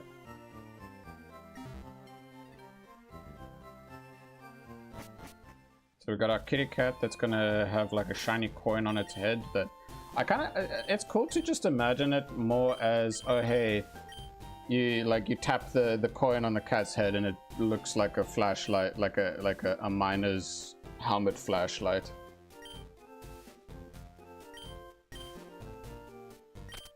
Ah, I didn't, okay cool, I didn't have to do too much for that. Sick. Ready. Ideally, like, yes, there'll be Pokemon that are exclusively in the party because, like, it could be used to save one of my other more powerful mons, but that's like a last-ditch effort, because, I mean, I don't like the idea of it. Yes, strategically, it is very important to consider those things, but, you know, it's like me, I don't want to lose my Pokemon. So, Miraidon. The main reason for backtracking here, especially, is because when we reach Cinnabar Island, where we can revive fossils, there's a very special thing that's right over here that I am going to revive. Not of the fossils that you choose between the choice at the end of Mount Moon. No. I'm talking about the old amber right here.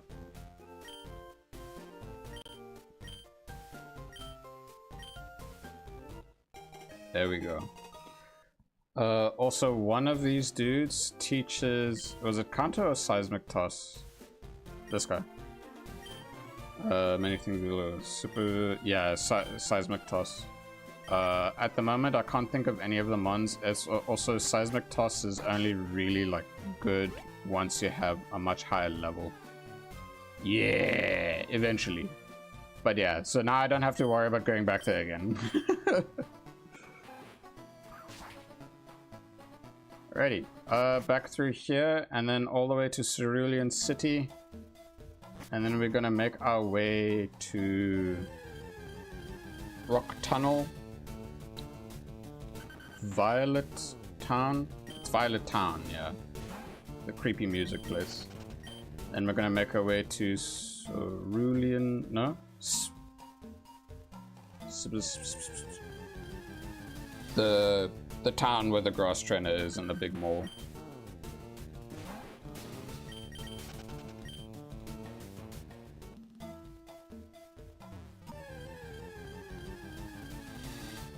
Yeah, that place. I can't remember the name.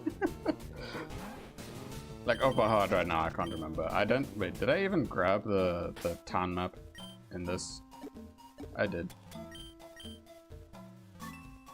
So, we're heading all the way back to Cerulean City, and then we're gonna make our way to Celadon. That's it. Also, I'm impressed that Diglett's cave goes all the way from under there to, like, here. Very impressed by that. Like a very big, like, yeah. When you take some things into consideration, it's actually a really big cave. Tunnel, apologies, made by Diglett's and Dugtrios. Isn't there like a really low chance of another Pokemon that isn't a Diglett or a Dugtrio? Yeah, the little Diglett that could.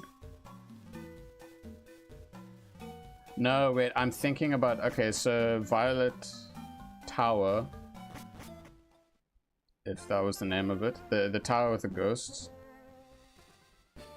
the tower with the ghosts, I recall, because of the Ghost Marowak, there's a very low chance that you can get a Cubone there.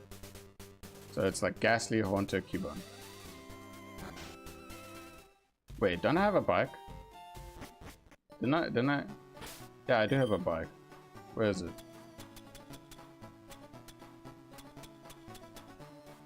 Oh, I don't have the bike yet. I didn't grab it yet, but I'm going to.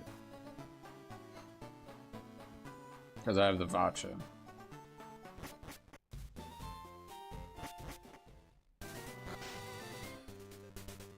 Okay.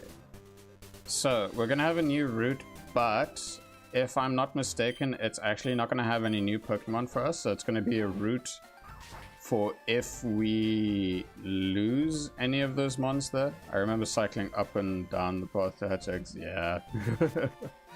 Once you reach the post game and unlock the breeding so you can hatch the eggs and stuff.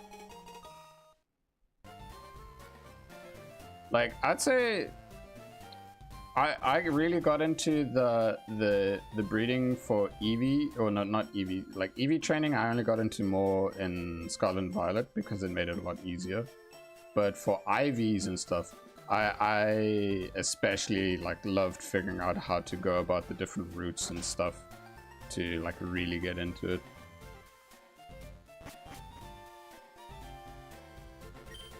Right, the bike is in my bag. Yeah, exactly. I mean, like in Generation 6, you literally go to the main city and then just go where the tower is, and you like have the Joy-Con part of it, the joystick, just move to the one side and then you're good. I'm just adjusting things here, so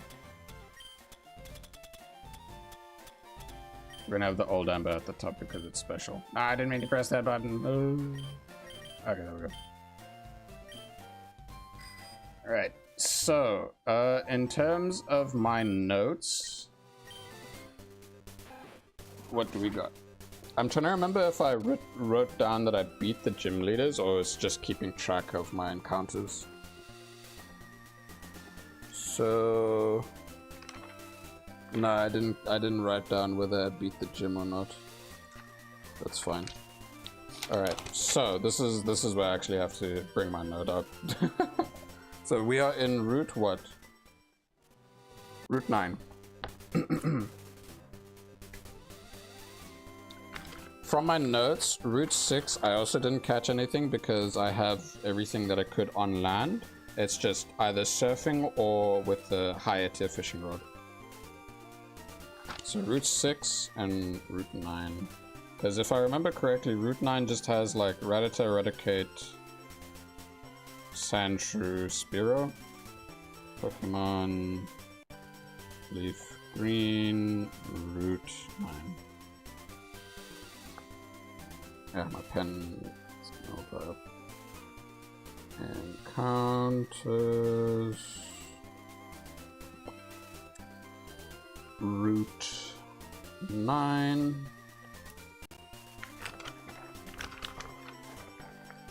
No. Route 9, Poké, blah blah blah blah blah. Generation 3. Yeah, nothing new. It's just Rattata, Spearow, and Sandshrew, but that's it.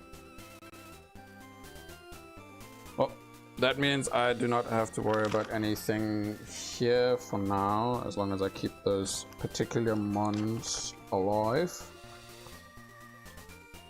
So I do a little squiggly line to make sure that, hey, if I lose any of those, then I come here. It is time for Genesis to get in on that good old EXP. The only other thing I'm probably going to double check is Pokemon caps. Pokemon level caps. What is gym number 4? Level 29. Okay, cool. Now that I know that it's over there, it's a bit easier just to, you know, remember and keep track, etc, etc. Ready. So I can just comfortably like slap a lot of the trainers here. Not push for all of them. Well, not all of them later on. Like, yeah, I want to make sure that I get through them at an alright pace. But with that, I have to be careful about the mons that I have in general.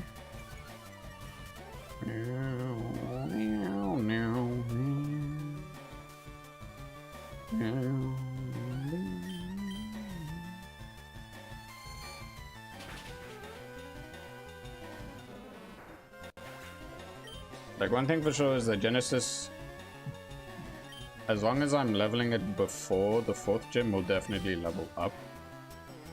Well, not level up. Well, yeah, obviously level up. Evolve. Cool. Was that even a crit? No, it wasn't. Okay. Very nice. Does this person just have, like, all poison grass types? Or is there, like, the 3rd Pokemon? No, 4th Pokemon's, like, something different.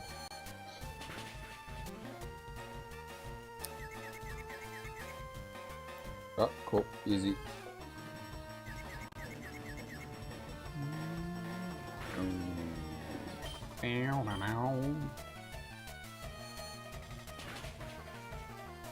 Yeah, man. There's like, I know there's ways to play the games, but playing it on the original hardware, like the old school retro things, playing on an original hardware hits different. It's always really appealing to go for that route. And there are Mad Lad collectors out there that do have those things. I guess you could say it's retro now because it's no longer supported, but the 3DS is technically retro because, you know, it's no longer officially supported. And one of the games that reminded me back in the day when it was a birthday, I had the choice of either going for a Nintendo 2DS or a Aerial Ace, nice, a Nintendo 2DS or a Zelda, Legends of Zelda Link Between Worlds custom 3DS with that game built in, like, well, pre-installed. And at the time my brain was just like, I don't use the feature of 3D, I don't want that, so I just went for the 2DS. It was cheaper as well back then. But I did get to play Link Between Worlds recently, and honestly, damn. Because the first Zelda game I actually played was Breath of the Wild on the Switch, and it was fantastic. It's one of those games that I wish I could forget so that I could experience it all over again. Yeah, I really enjoyed it a lot. But, yeah, no, dude, like, freaking... yeah. Why didn't I even bother with like the other Zelda games, especially Link Between Worlds? Because so far it's actually been really nice. Like, I can see, like, it was the first, I assume it was the first Zelda of the 3DS because it has obvious things to try and emphasize the whole, like, ooh, if you have the 3D, it's going to visually look much nicer. And then the cool little thing of sticking to the wall becoming a painting, and that added layer of puzzle solving, basically. Uh-oh, that's not good. I'm gonna swap you out to a different Pokemon.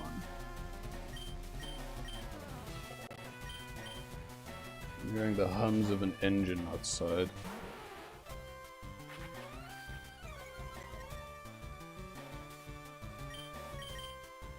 Wait, how long have I been streaming for? Jesus, nearly 2 hours already. Time has flown.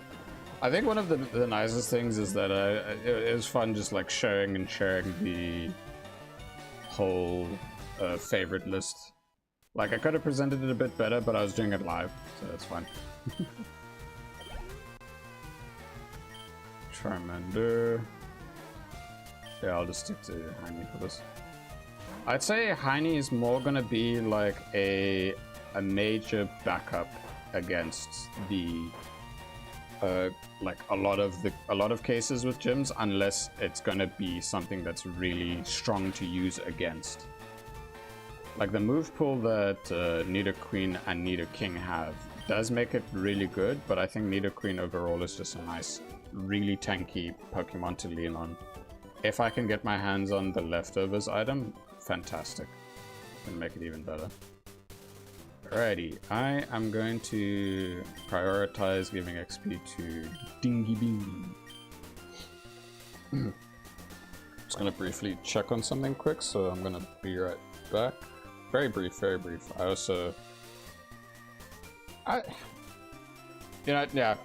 need some water. I'm gonna do like a brief be right back. Not too long. I also have to have a bio break.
I'm back.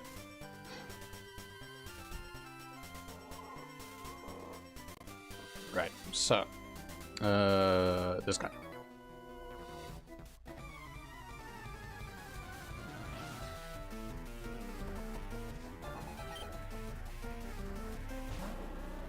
Alright, we've got a Beedrill. Hopefully Gust will do more than enough damage. Oh yeah, big damage.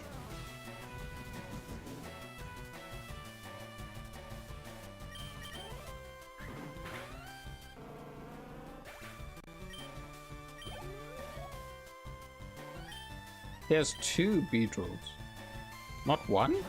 Just 2. Okay. I mean, that just means a lot of XP for Dingy Bingy, so I appreciate that.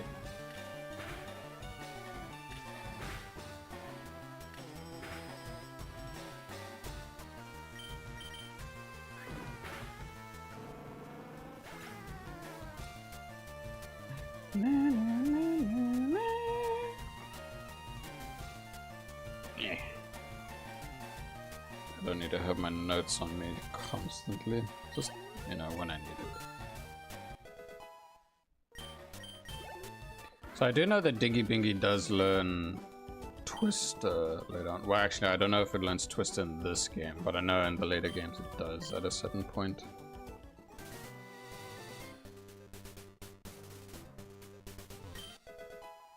Okay, good item. Alrighty. Can now just proceed forward. Was there a dude at the end there? There was. You, yeah.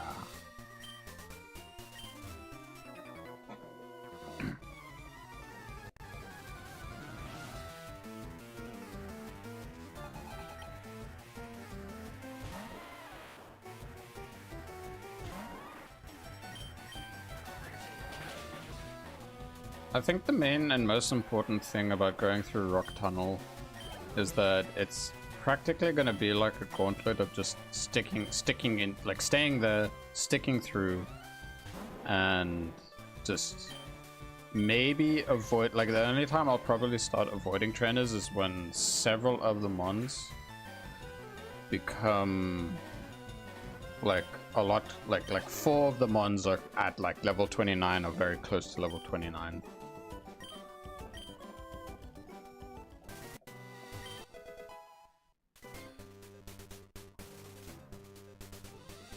And like, at least having the Meowth that knows Flash will make it easier for me to just have things prepared ahead of time. To just, well, so that I can actually just see where I'm going. Because usually as a kid, Rock Tunnel was always something that I would dread because it's like, oh no, it's going to take forever to get through. Meanwhile, it's actually just because I don't bother using a Pokemon or having a Pokemon with me with the HM for Flash. Because it's like, no, I don't want to get rid of the other moves. Because back then, I didn't even know that you could actually go to the move deleter to delete the HMs. But I'm trying to remember, where is the move deleter anyway in this game? There's like self-inflicted trauma. Like, no, I can't teach it the other move that I wanted because it has cut. No.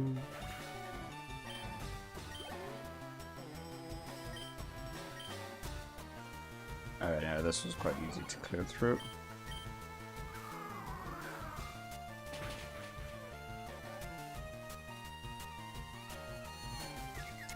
I say that, but Venonat is actually quite chunky in comparison to the other bugs right now.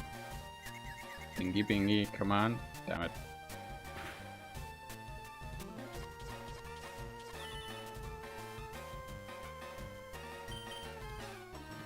Oh, thank you, Dingy Bingy. Immediately, second turn, snaps out of confusion. Nice. Okay, that's handy. So, Route 10 is very close, upcoming. I'm gonna, like, I'm at the point where I can kind of, like, determine and decide on what encounters I kind of want per route. So yeah. So, what I can do while this fight is going on is that, okay, so Route 10. Well, technically it's actually very straightforward, honestly.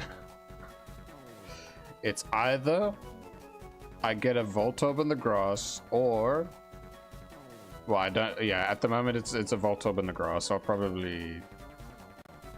Do I have electric type? I don't, so yeah, I probably would go for it. The other thing is getting the Eevee in Celadon City and just having that become a Jolteon instead. But then again, I don't have a solid water type, so I could go for a Vaporeon and have that be the water ice type attacker. Oh, the rat.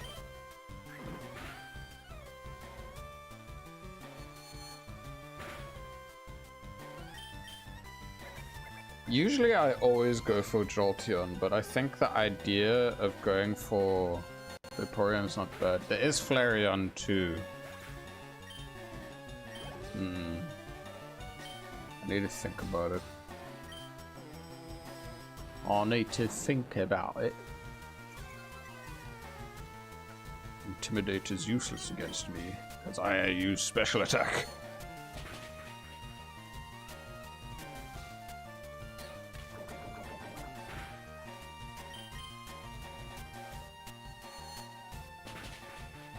Technically, if I get the Voltorb, that means by the time I unlock Surf and then I go to the power plant, then I can actually try and get myself either a Magnemite or an Electabuzz as my encounter for a more solid electric type.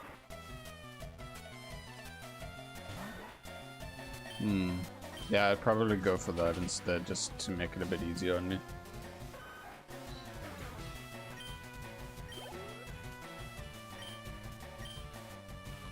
Also, I just remembered, Celadon City means I can get a Leaf Stone so I can evolve my Cuppy. That's gonna be sick. But I'd rather evolve it once it learns a particular move. I'm trying to remember what it is though. Like, the TM for Sunny Day is a must to teach it. For the Giga Drain TM, I'm probably gonna want to use it on Cuppy. Like, essentially, what Cuppy's gonna have is that it's gonna have Growth, it's gonna have Sunny Day, it's gonna have Giga Drain, and then I know, like, for a good while it's gonna have Acid, but then the other move I can swap it to is Sludge Bomb, and then it's basically gonna be a powerhouse. Because Sunny Day is gonna make it so fast. And it already has look at its attack and special attack, dude. It's a fantastic Pokemon. Especially when you get it, when you evolve it. But I have to be careful just in general. As long as, like, if I can have it survive, great. Yeah, dude, massive damage because bloody double stat increase. Oh my god. This, thank you. All right, let's see. So we got a Rock Boy trainer here. Or it's probably gonna have some.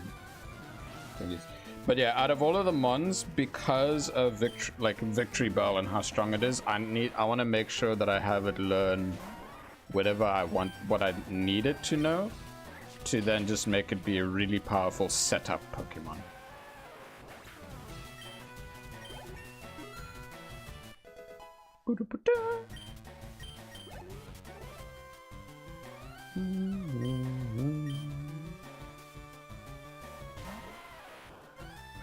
I'm gonna need to swap to something else because I'm gonna run out of power points. I'm going to run out of PP on the Divine Whip. I know it will learn Razor Leaf at some point, like via level up, but obviously not currently. I'm just gonna go for Genesis.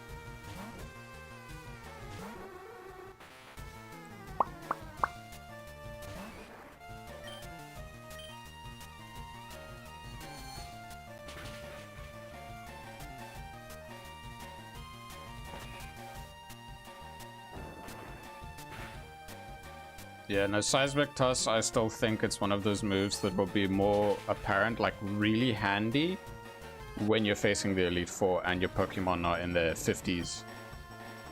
Because, like, 50 damage, like, flat out is really a lot. Like, easily a third of a Pokemon's HP, close to a half, depending on which Pokemon. Just gonna use this quick on Genesis, yeah. There's this trainer here. I'm just gonna, like, it's just under the assumption that she has a poison type right from the get-go.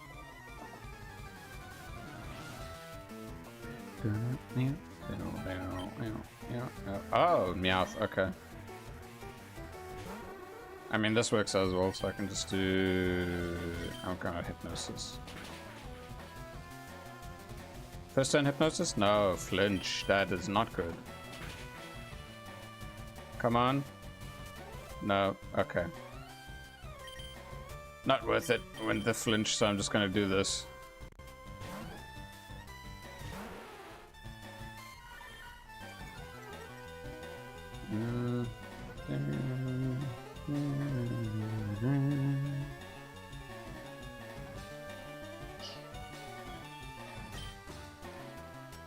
Double kick. There we go. The thing is, double kick is fine at the moment. Like, Brickbake is there. Brickbake and Dig are easy to get because you can just buy them at Celadon City. It's not that big of an issue. And at the moment, because of Heine's strength, it's not really necessary. So, yeah. Ready. So, was there anything up here? Nope. Alright. So in this route, Route 10, there is Voltorb. I am gonna try and catch it. Yeah. Overall, having it caught will be handy in general. Because then I can at least try and guarantee encounters in the power plant. I say guarantee, but it's gonna be like a coin toss to a degree. Well, not a weighted coin toss. 20 species, entrusted Everstone. No, I'm 2 away. Alright, so where's my... Okay, so I'm gonna stick to Genesis at the start because it does have Hypnosis, so Hypnosis is gonna help me a lot with, you know, catching. Do I have Pokeballs? I do. I have Great Balls as well. Cool. Alright, let's go to Voltorb. Because the other encounters I already have, and they're still alive, so yeah. Like my Sandshrew is still alive, it's in the box, so duplicate claws means that I get a freebie of ignoring this one. The only other Pokemon here I think is Spearow, and then it's Voltorb. Voltorb? No, Spearow.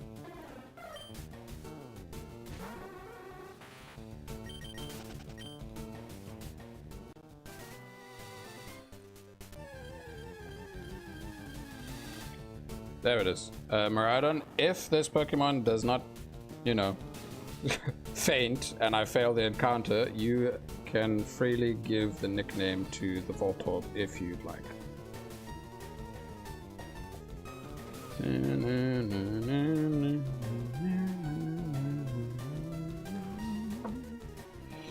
Right, so,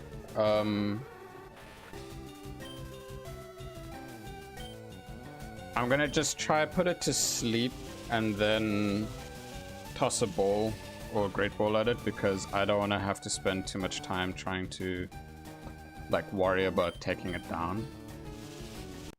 Oh yeah, Rock Tunnel's also gonna be a bloody encounter. Oh my god, dude, just land the Hypnosis. What are you doing? Just land the bloody Hypnosis. Oh my god. Okay, thank you.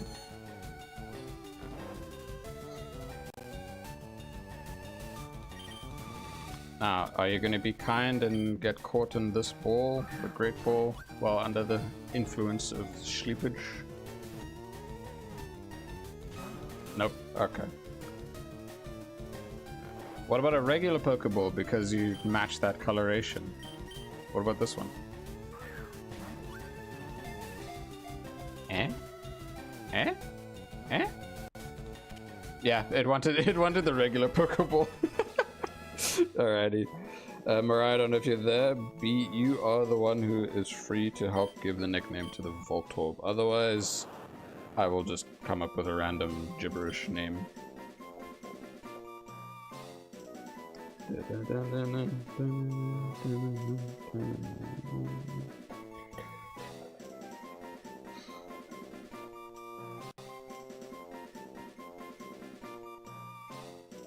Like, for the most part, it's gonna be in the box and kind of just be more of a support. Because there's no... I don't need to worry about flying types and stuff. I'm terrible. Say grenade, but there's both a horrible name and not. I'll do. I can call it Granadilla. You like that? Granadilla.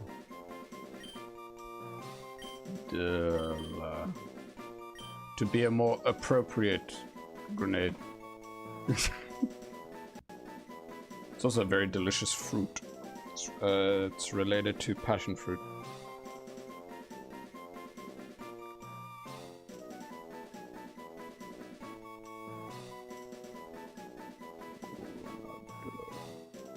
I've not set it in stone yet because I'm waiting to see if you have another solution or another suggestion. Otherwise, we'll stick to Granadilla.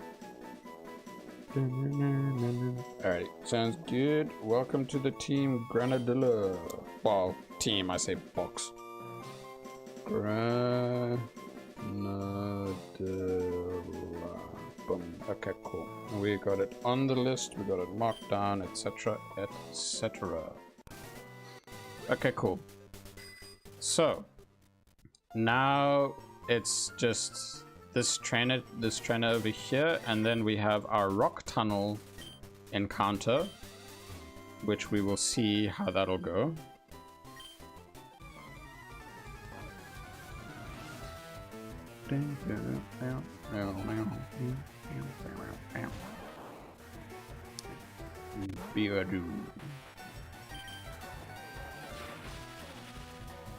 That's not very nice.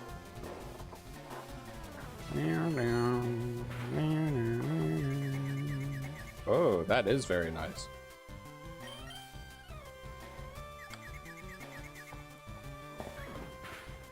That isn't very nice. Oh, damn it. Next turn, snap out? What? What is this? It doesn't matter. What? 1 HP. Okay. Come on, Genesis. You're getting bullied by a little rat. Thank you.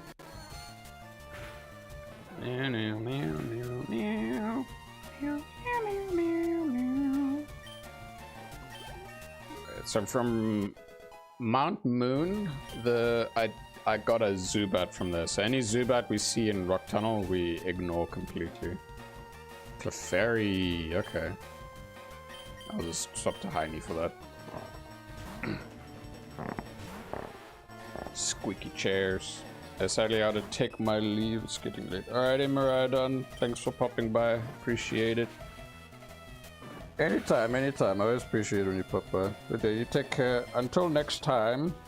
Yeah, you'll see me next week. With some Monster Hunter.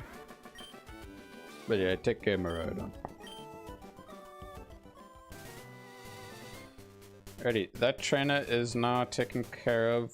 Now we can just do a quick little top up of healing and finally make our way into Rock Tunnel.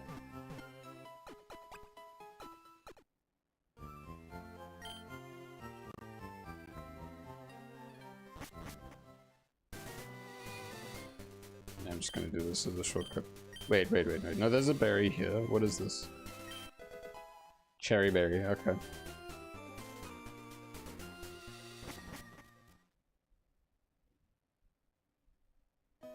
It is time, Kitty Meow Meow,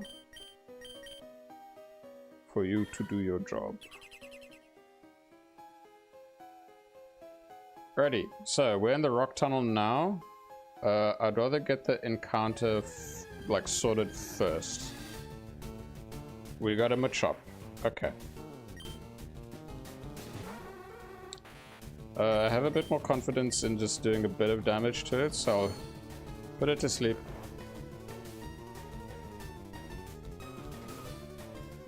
Maybe do a headbutt. Okay, yeah, now I'm just gonna toss a Pokeball at it now. Right, so it's one that I cannot fully evolve, but that's kind of expected with some of the Pokemon. That was easy and quick. Machop. What shall I name her?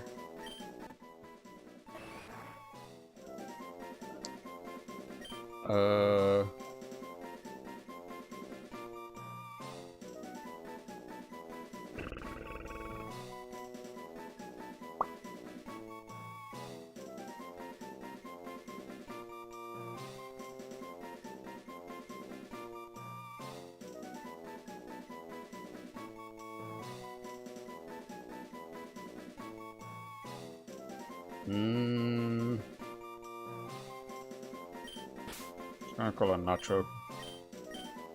Because it's not macho, it's Nacho. Nacho.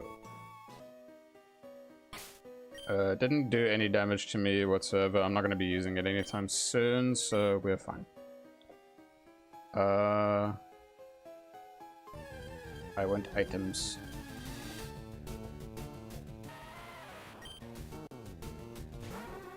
Am I slow or fast when it comes to these? Because depending on stuff, I might need to just have my Rattata out at the front. Okay, so that guy, what does he have?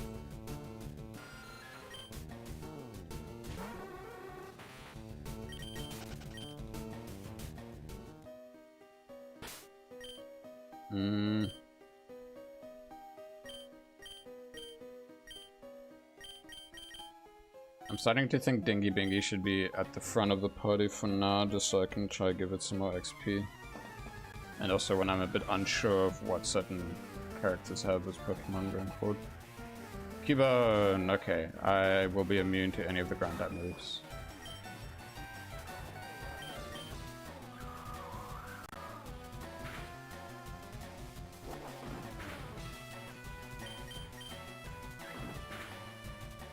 I do very little damage against it.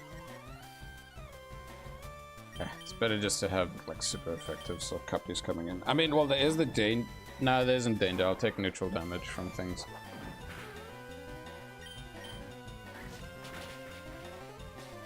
Nice. Boo boo. Rock tunnel. Does anyone in here have a bell sprout? No. So right after is south exit route 10. Any of those trainers have a bell sprout? No. Okay, I just want to check something. Route and bell. Okay. It's just more the moves and the levels for Weep and Bell in general. I just want to make sure. Okay. So it learns at 42, it learns Razor Leaf, and at 54 it learns Slam. But Giga Drain I get from the one gym, but the problem is that it has very low power points.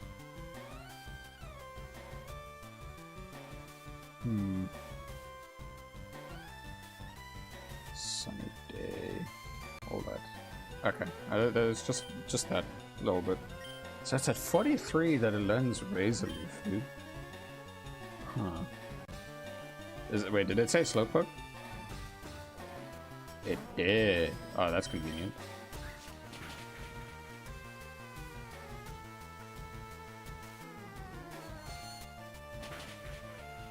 Oh god! No! Cuppy! No! Why?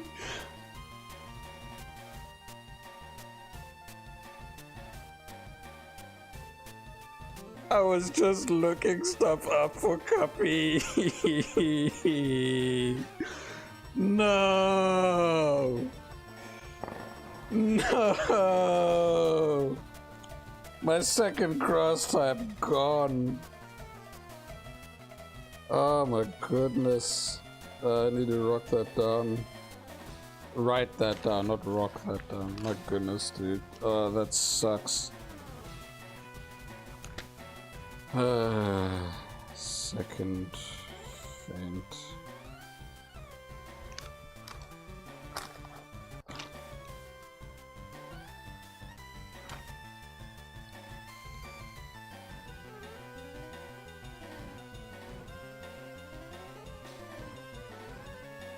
Damn it, man.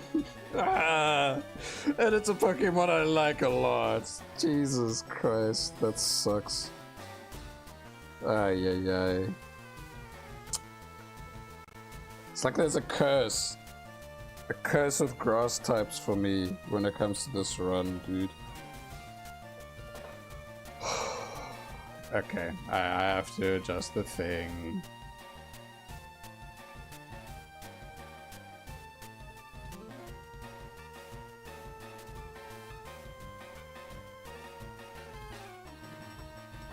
Rest in peace, Cuppy. Like, I thought I was gonna be able to tank that, but then, okay. I need to remember that Weepinbell is really good at, like, offensively, but, you know, defensively, it's a different story.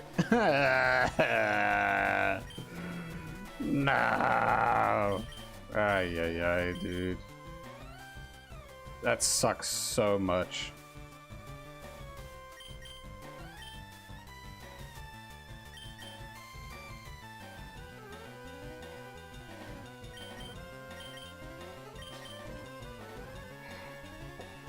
Let's hope that like several quick attacks will just get it out of the way. More than one quick attack.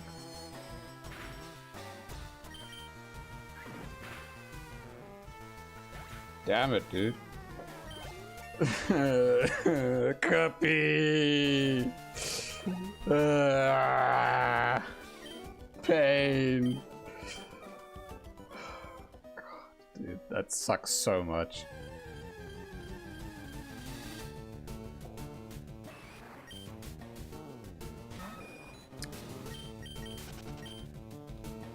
I know where there is, where I can get another on a certain route, but it's just like, it's Cuppy, man. Cuppy's gone. But it's like, it's a route that's much later. Ay, ay, ay. Pain. What else can I do about that? Literally nothing.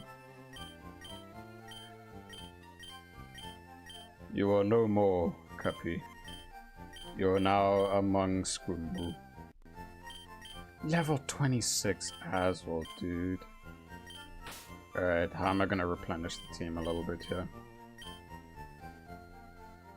So for the next gym, this is a solid option, this is a solid option, this is a solid option. This is for cut, this is for flash.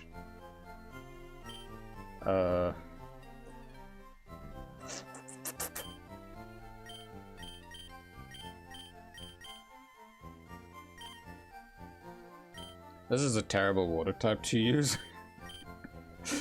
Oh my goodness, dude. Nah. For now, I'm just gonna have pointed B in the party.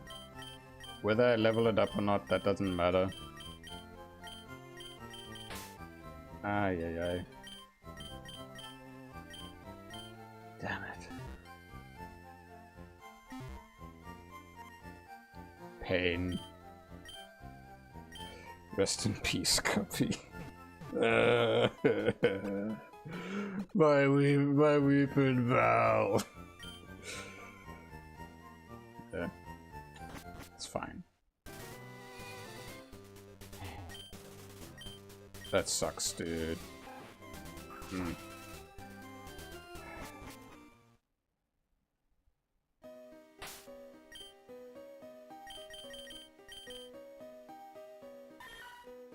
I think the safest way to level up like lower level mons is to use a mon that's definitely not going to be used for the next gym and just use the versus what's it called? Versus Seeker. That's it. Mankey's in here? Okay. Mankey's in here. Do I have to use it per floor? No, I don't. Okay, cool. So there's a dude here that can teach Rock Slide, but I'd rather save that for something that, like, when I'm about to face the Elite Four. because Rock Slide is really strong.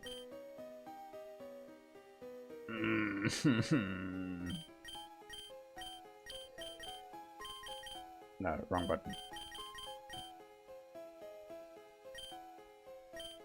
Okay, Rhodey needs XP. This Raticate's not terrible. It's okay, but at the moment it's the lowest. Well, it's not the lowest level mon that I have, but yeah. You.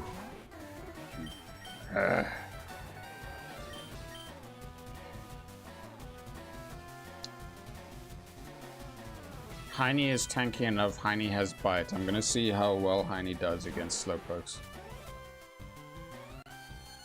Yeah, stab. Okay, cool. I tank a huge amount.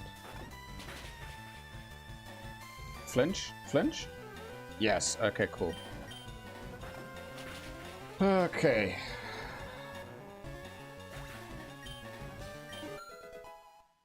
And Rhodey gained extra XP very quickly. Nice. Copy! Okay, the other reason why I want Rhodey at the front is so that I can more easily just run away from Pokemon guaranteed. A revive, a completely useless item in a Nuzlocke. What do you do? What do you have? Ugh.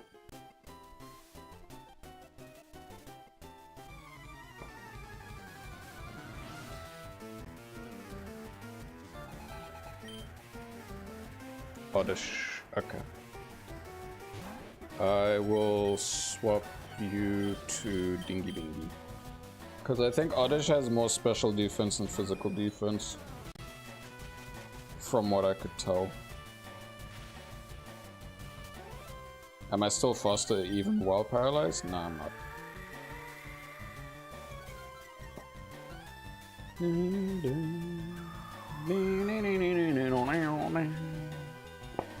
Not a one shot, but you know, getting there.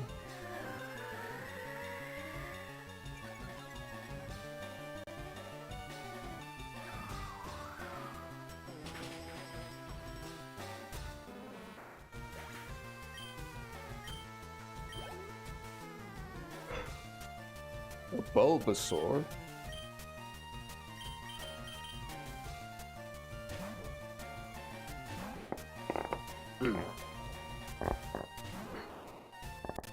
A level 22 Bulbasaur.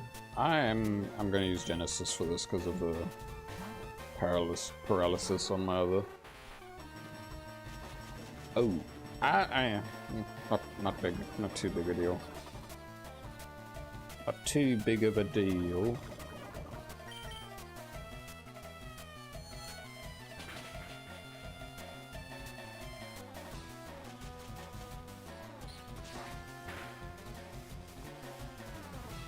I'm very happy that Genesis is fairly tanky on the physical end.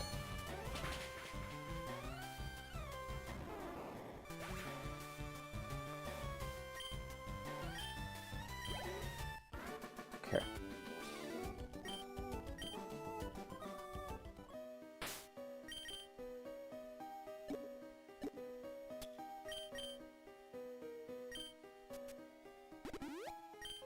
Okay, and Paraheal done.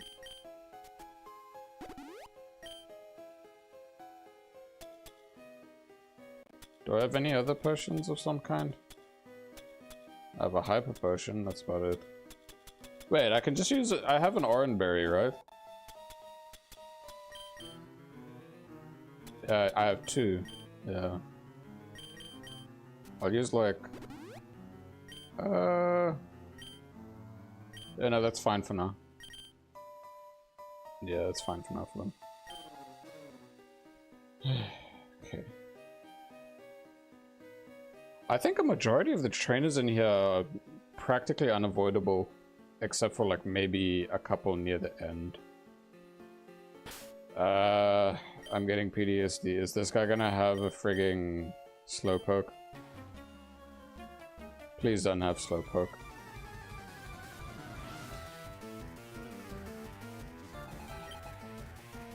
Okay, I'm fine with it.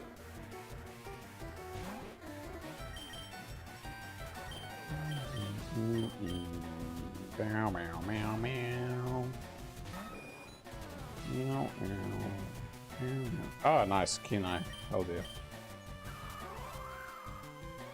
Oh yeah, wait, isn't it at level 26 I learn wing attack? It's either 25 or 26. It's wing attack, or 28. Ow. That hurts. Oh yeah. Cubone. I don't have my boy again.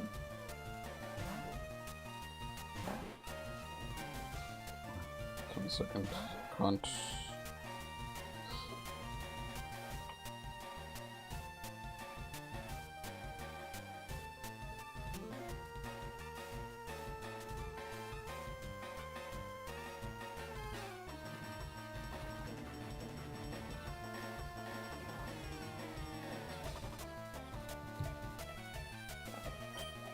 Okay, let's see.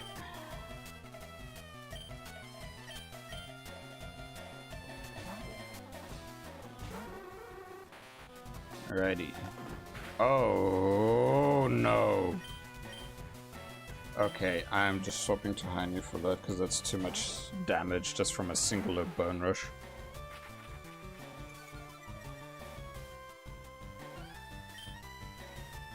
Yes, body slam it.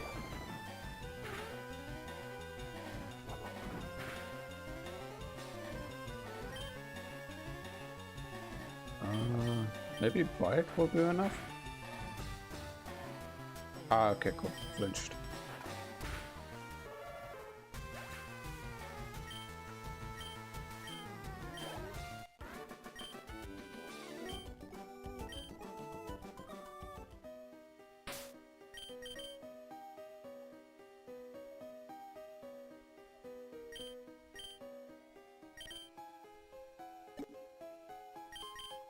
Okay, let's see. Top up HP. Yeah, I definitely need to do that. I'll just use the orange berry on.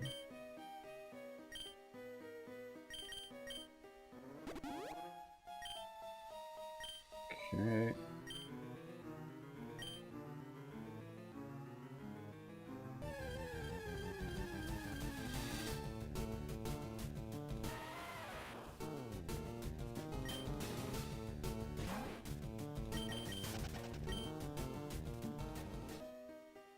Let's see. Okay. I'm just gonna go help my neighbor quick, so I'm gonna be right back.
I'm back.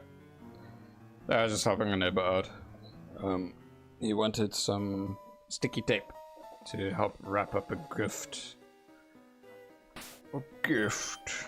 Yes, a gift.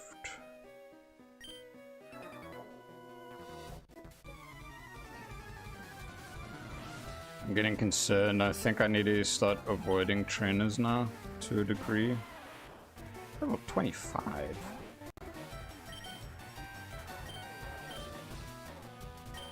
Okay.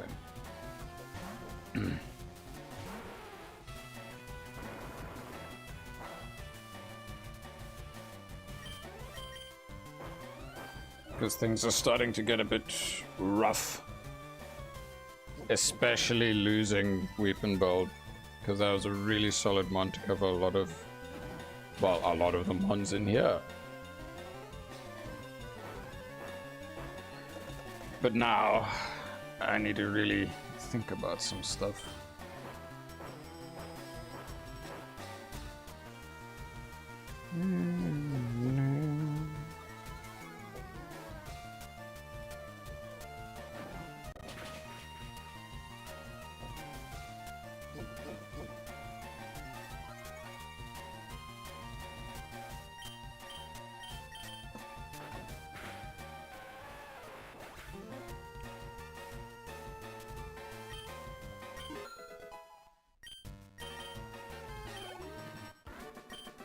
Right, yeah, no, it'll be smarter for me to, like, because I've run out of potions, to try and top up my mons at the moment, so I just need to make a mental note. There is trainers here for me to train. That guy in particular. Can I avoid this guy? Yes, but there's this guy I can't avoid. Okay. So there's optional trainers, basically. One that I can skip and the others that I can't.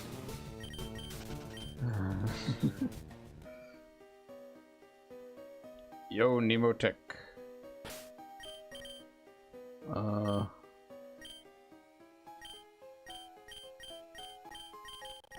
Yeah, just for safety, I'm gonna have to have Heine at the front to deal with these guys.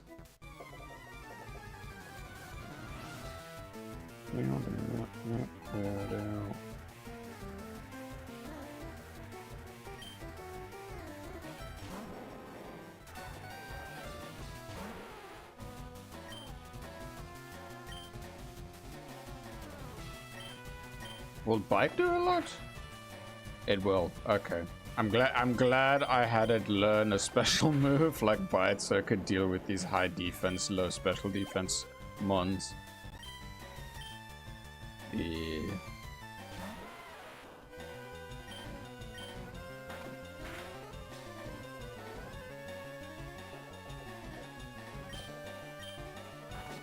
Plus there's also the chance of flinch, so that's good.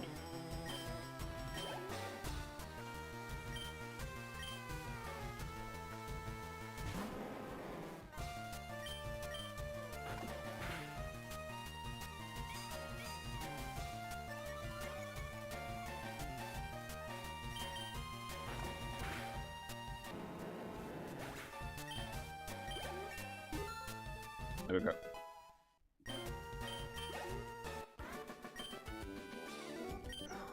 Okay.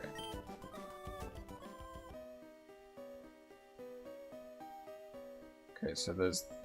Oh, okay, so he's that... Okay.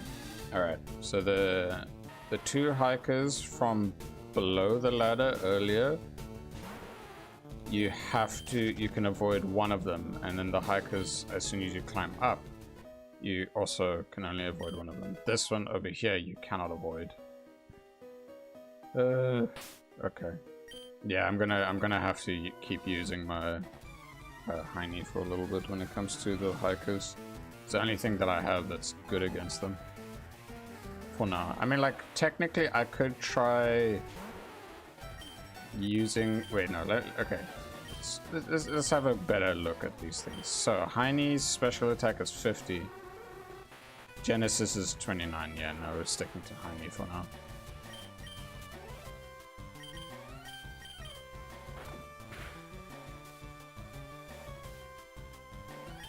Also because of that. Flinch is great.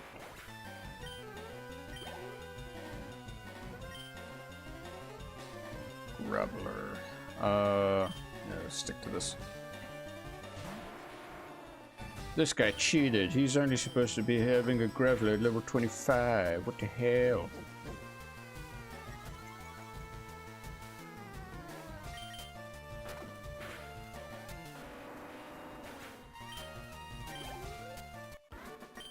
I also need to make a note to say that our trainer skipped in Rock Tunnel just for survival's sake. I do still have one more super potion, but that's only going to be like a last resort. There's an item here? No, there isn't. We're getting close to leaving this damn cave.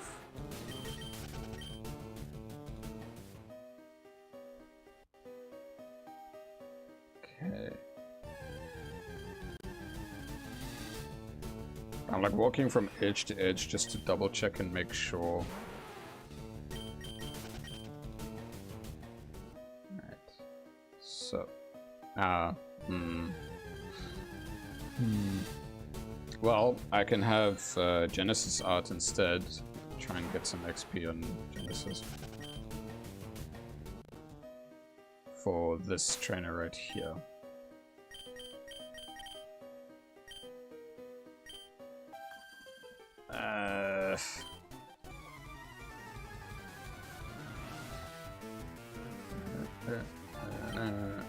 Yeah, like overall, when I really think about it, there's very few trainers inside Rock Tunnel that are actually optional. Because there's a lot of them that you basically have no choice but to fight. Oh, I can do this. What? What? No.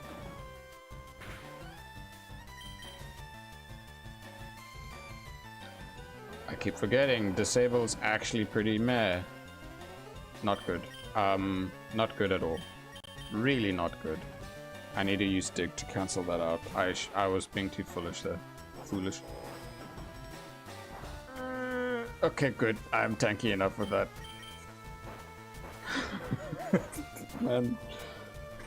Why is there stupid Jigglypuff with rollout? Yeah, screw you, stupid Jigglypuff.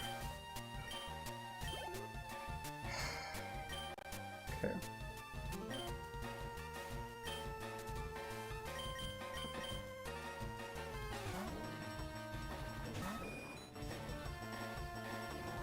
I must remember that because I have the Versus Seeker now, I can at least, like, from point A to point B, it's easier to focus on that.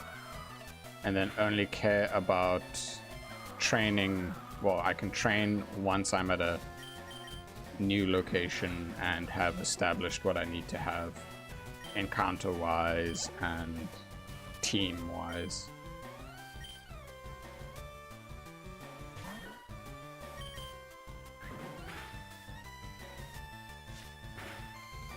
Oh god, no.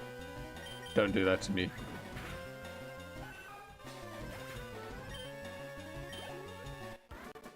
Ay, dude.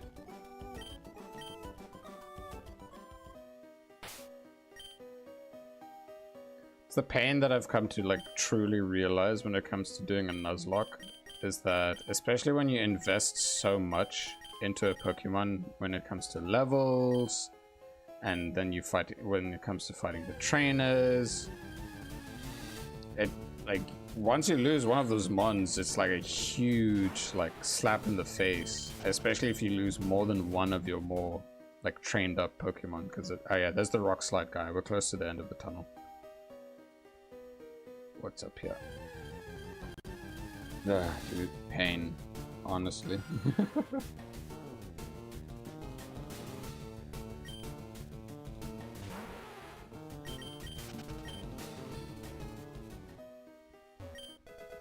Max ether. Alright. So that hiker is unavoidable, but that Pokemaniac is if you time things right.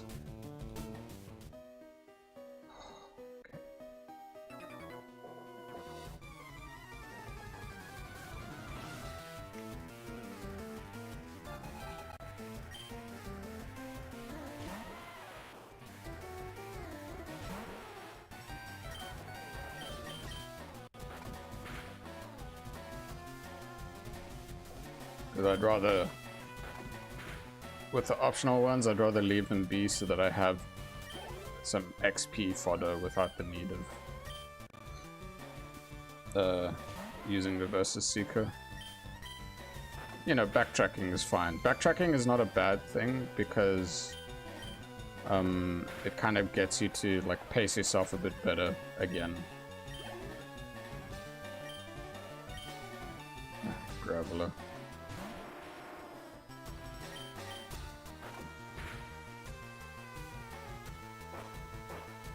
Basically, once this Graveler is down, then Heine is at the soft cap for the 4th gym.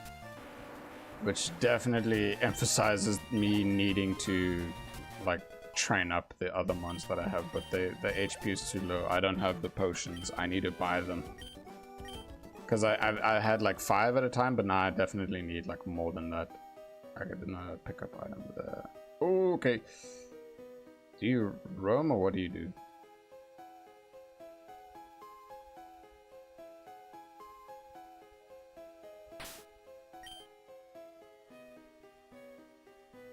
Okay. Can I avoid her? Who's at the front? Okay. Okay, I can avoid her. Okay, so that's 4 trainers so far. This one I don't think I can avoid. Oh, I can avoid her? Okay, cool. So there's 5 trainers you can avoid. So I'm just keeping that count mentally and like mental check or mental note, and then I'll write it down. Pearl. Okay. This one, yeah, you cannot. Yeah. But the exit is right there. She's like the last one in here, and then I think most of the trainers on the outside are avoidable. I think. Well, most of them are.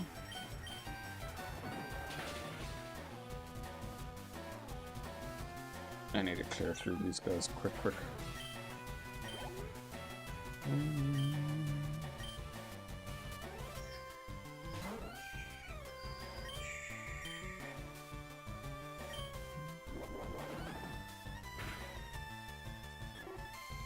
Very good.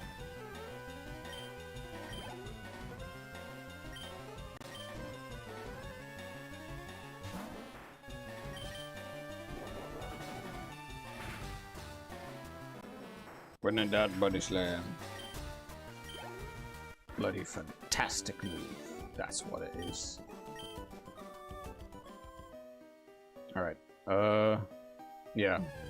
We're now at the exit of Rock Tunnel. I was able to avoid 5 trainers, which I definitely can't do anything about right now. I'm sure there's an item at the end here. These bloody Zubats are getting in the way.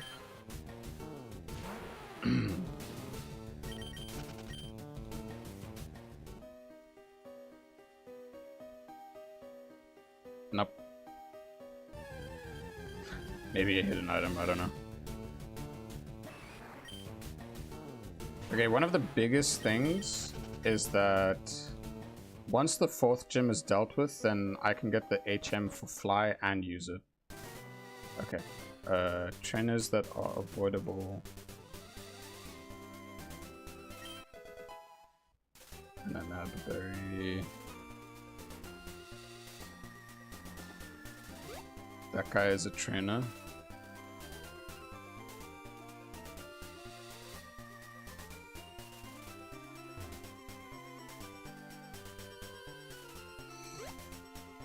Okay, all of the trainers outside are avoidable, but let me make the note for Rock Tunnel.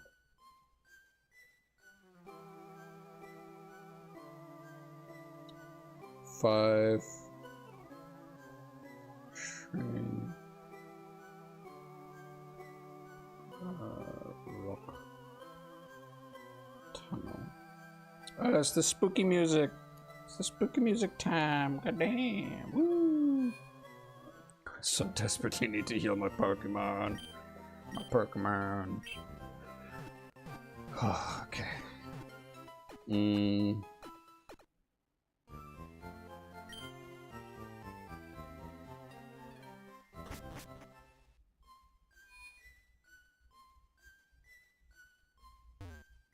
Right, so while I'm here, and I will not forget, I'm gonna stock up on potions because I need them.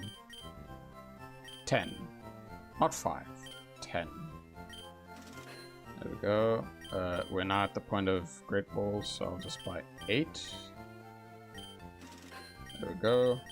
Antidote, how many do I have? I have 2. I need to get that back up to 5. Para, I still have 5. Burn heal, I can start considering it because there's going to be fire types upcoming. Ice heal, probably not. Escape rope, how many do I have? I have 3 already. I'll get that up to 5. And super repels, I'll just have 10 of those. A little bit of inventory management right now to like gather bearings and whatnot. So revives, where is it? So star piece, that's money, so sell that. Revives, that's money because it's a Nuzlocke, they're useless. Nugget is for money. Stardust as well. A pearl, yeah. Okay, let's do a little bit of rearranging the bag. So, super repels, I'd rather have them be where the escape rope is. Super potion at the top, antidote, para, awakening, burn heal. Yep. Super repel can go a bit up. Ether can also go up. Moonstone, I can store. Repel can go above that. Max ether goes below the regular ether. Hyper potion goes below the super potion. Ah, my toe. What the hell's going on with my toe? Yeah. I don't know. Escape rope. XX. Okay. Moonstone, I'm just gonna store into the PC because there is that as a storage, and you actually have a limit to how many items you can hold here. So, going here.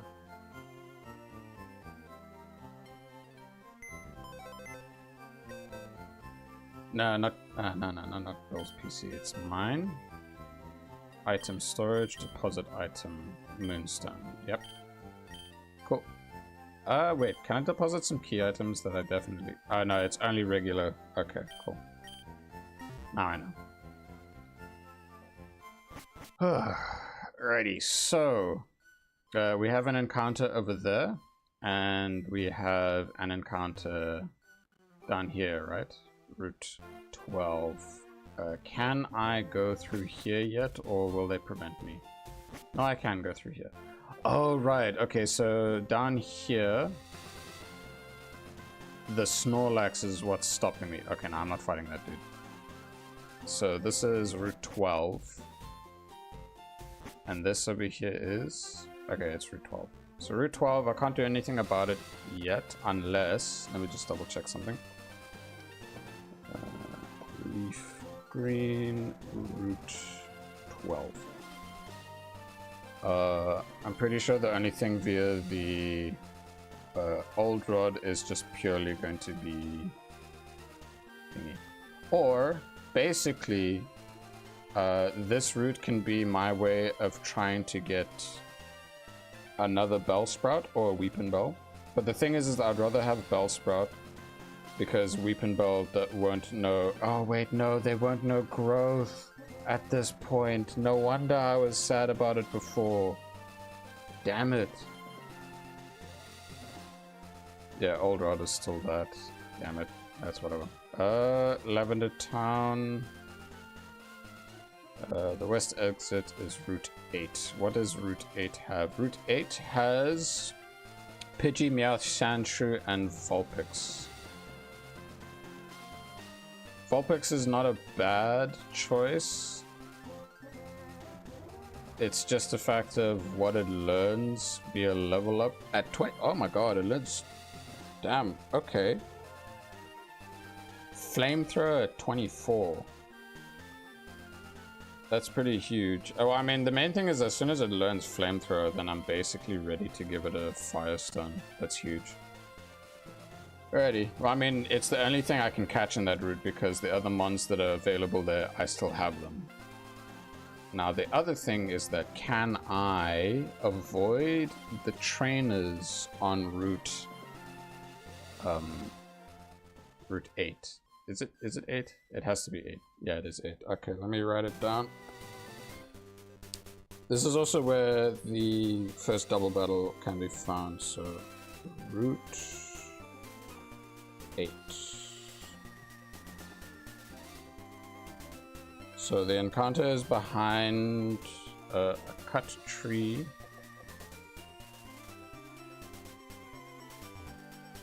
Ah, shit, okay. I was hoping I could avoid, but nah, it's fine. Who's in the front of my party? Is it... Okay, and I'm glad I still have what I have in the front of the party. Double kick. I'm basically gonna have Heine at level 30 probably very soon. It's fine though. Well, in terms of anything, I'd rather just make sure that I have the encounter from Route 8, so then I can kind of adjust the team accordingly. Because having a Ninetales from the next gym is huge. So yeah, so at least getting this encounter out of the way and done would be ideal. Because I have then, oh yeah, it has Confuse Ray, Will-O-Wisp. Confuse Ray is at least like 100 accuracy, so that's good. Flamethrower, fantastically powerful. So yeah.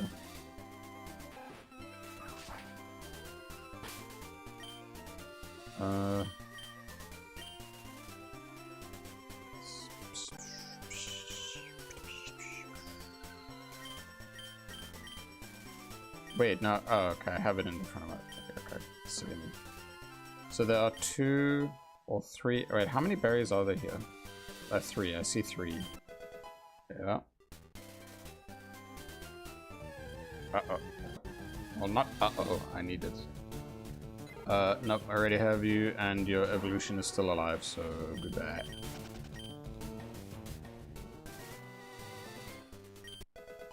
Lumberry. Okay. Vulpix. Nope, Sandshrew. Ignoring that.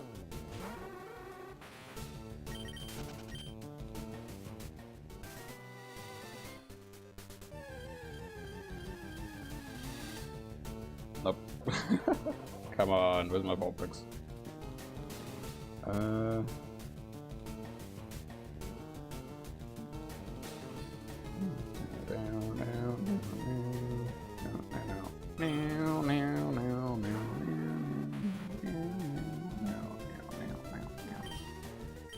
Wrong buttons. Can't escape. What? Is it that much faster than... I mean, okay, not fair. It isn't really that fast of a Pokemon. I'm just gonna use my bike for this. There we go. There's our Vulpix.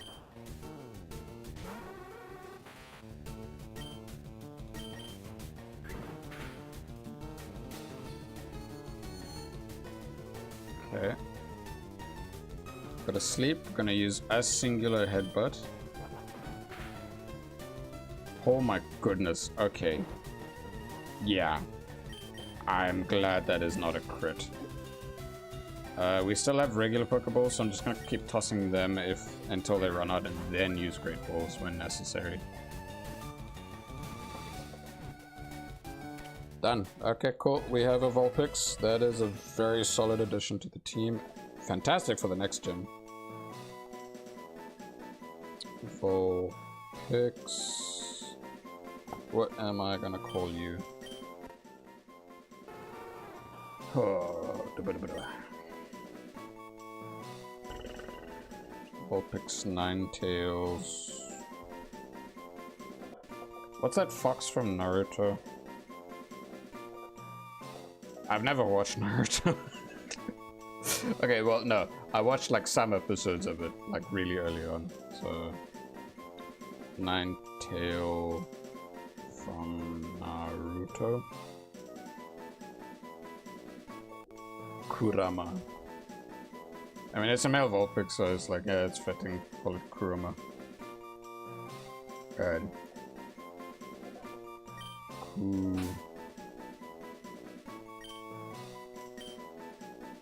Kurama.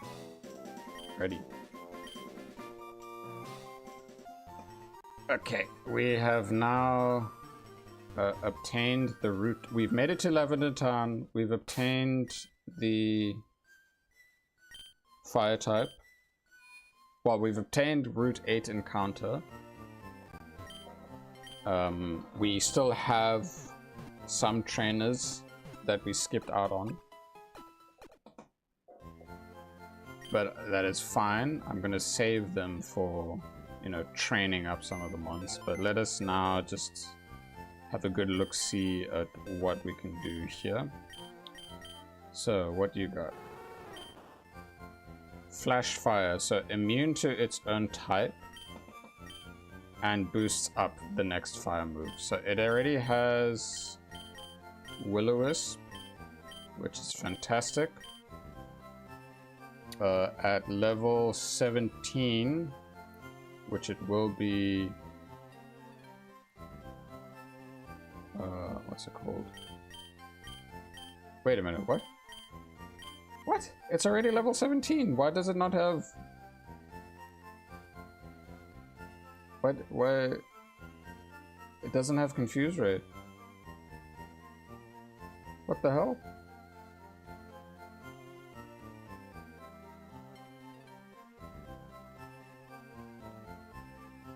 Oh, wait, no. No, I see why. I see why. It's because I was looking at the Generation 4 thing, not the Generation 3.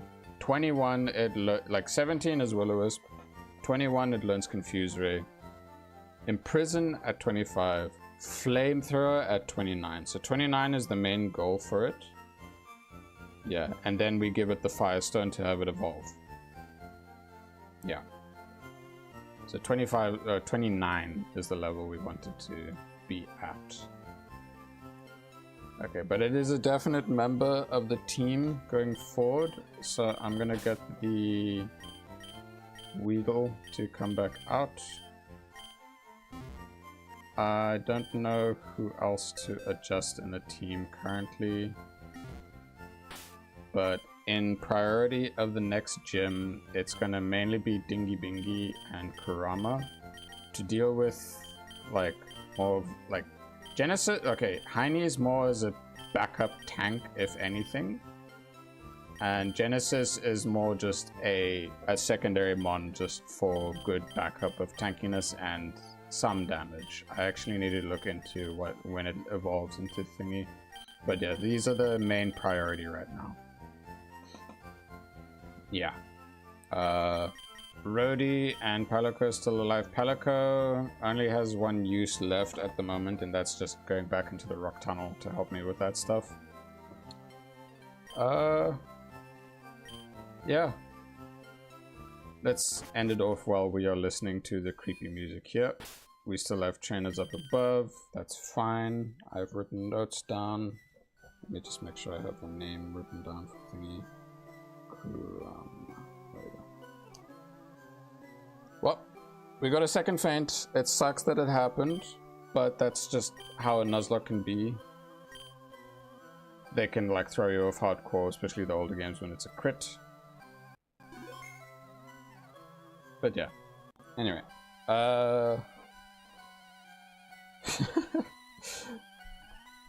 It's now... Okay, I'll keep the audio on, but I'll have the game capture shrunk. There we go. Let's hide that at the top. Okay. Anyway. Thank you all. Those who came by, either watching live or watching the VOD. I really appreciate it. My name is Hopco. If you like what you saw, please leave a like. If you want to see more, please subscribe and hit that bell notification so you know when I'm live or when I have something out. Sorry, the neighbor's kid is shrieking as I'm trying to close off my stream. But yeah, anyway, until next time, take care. All the best. Cheers.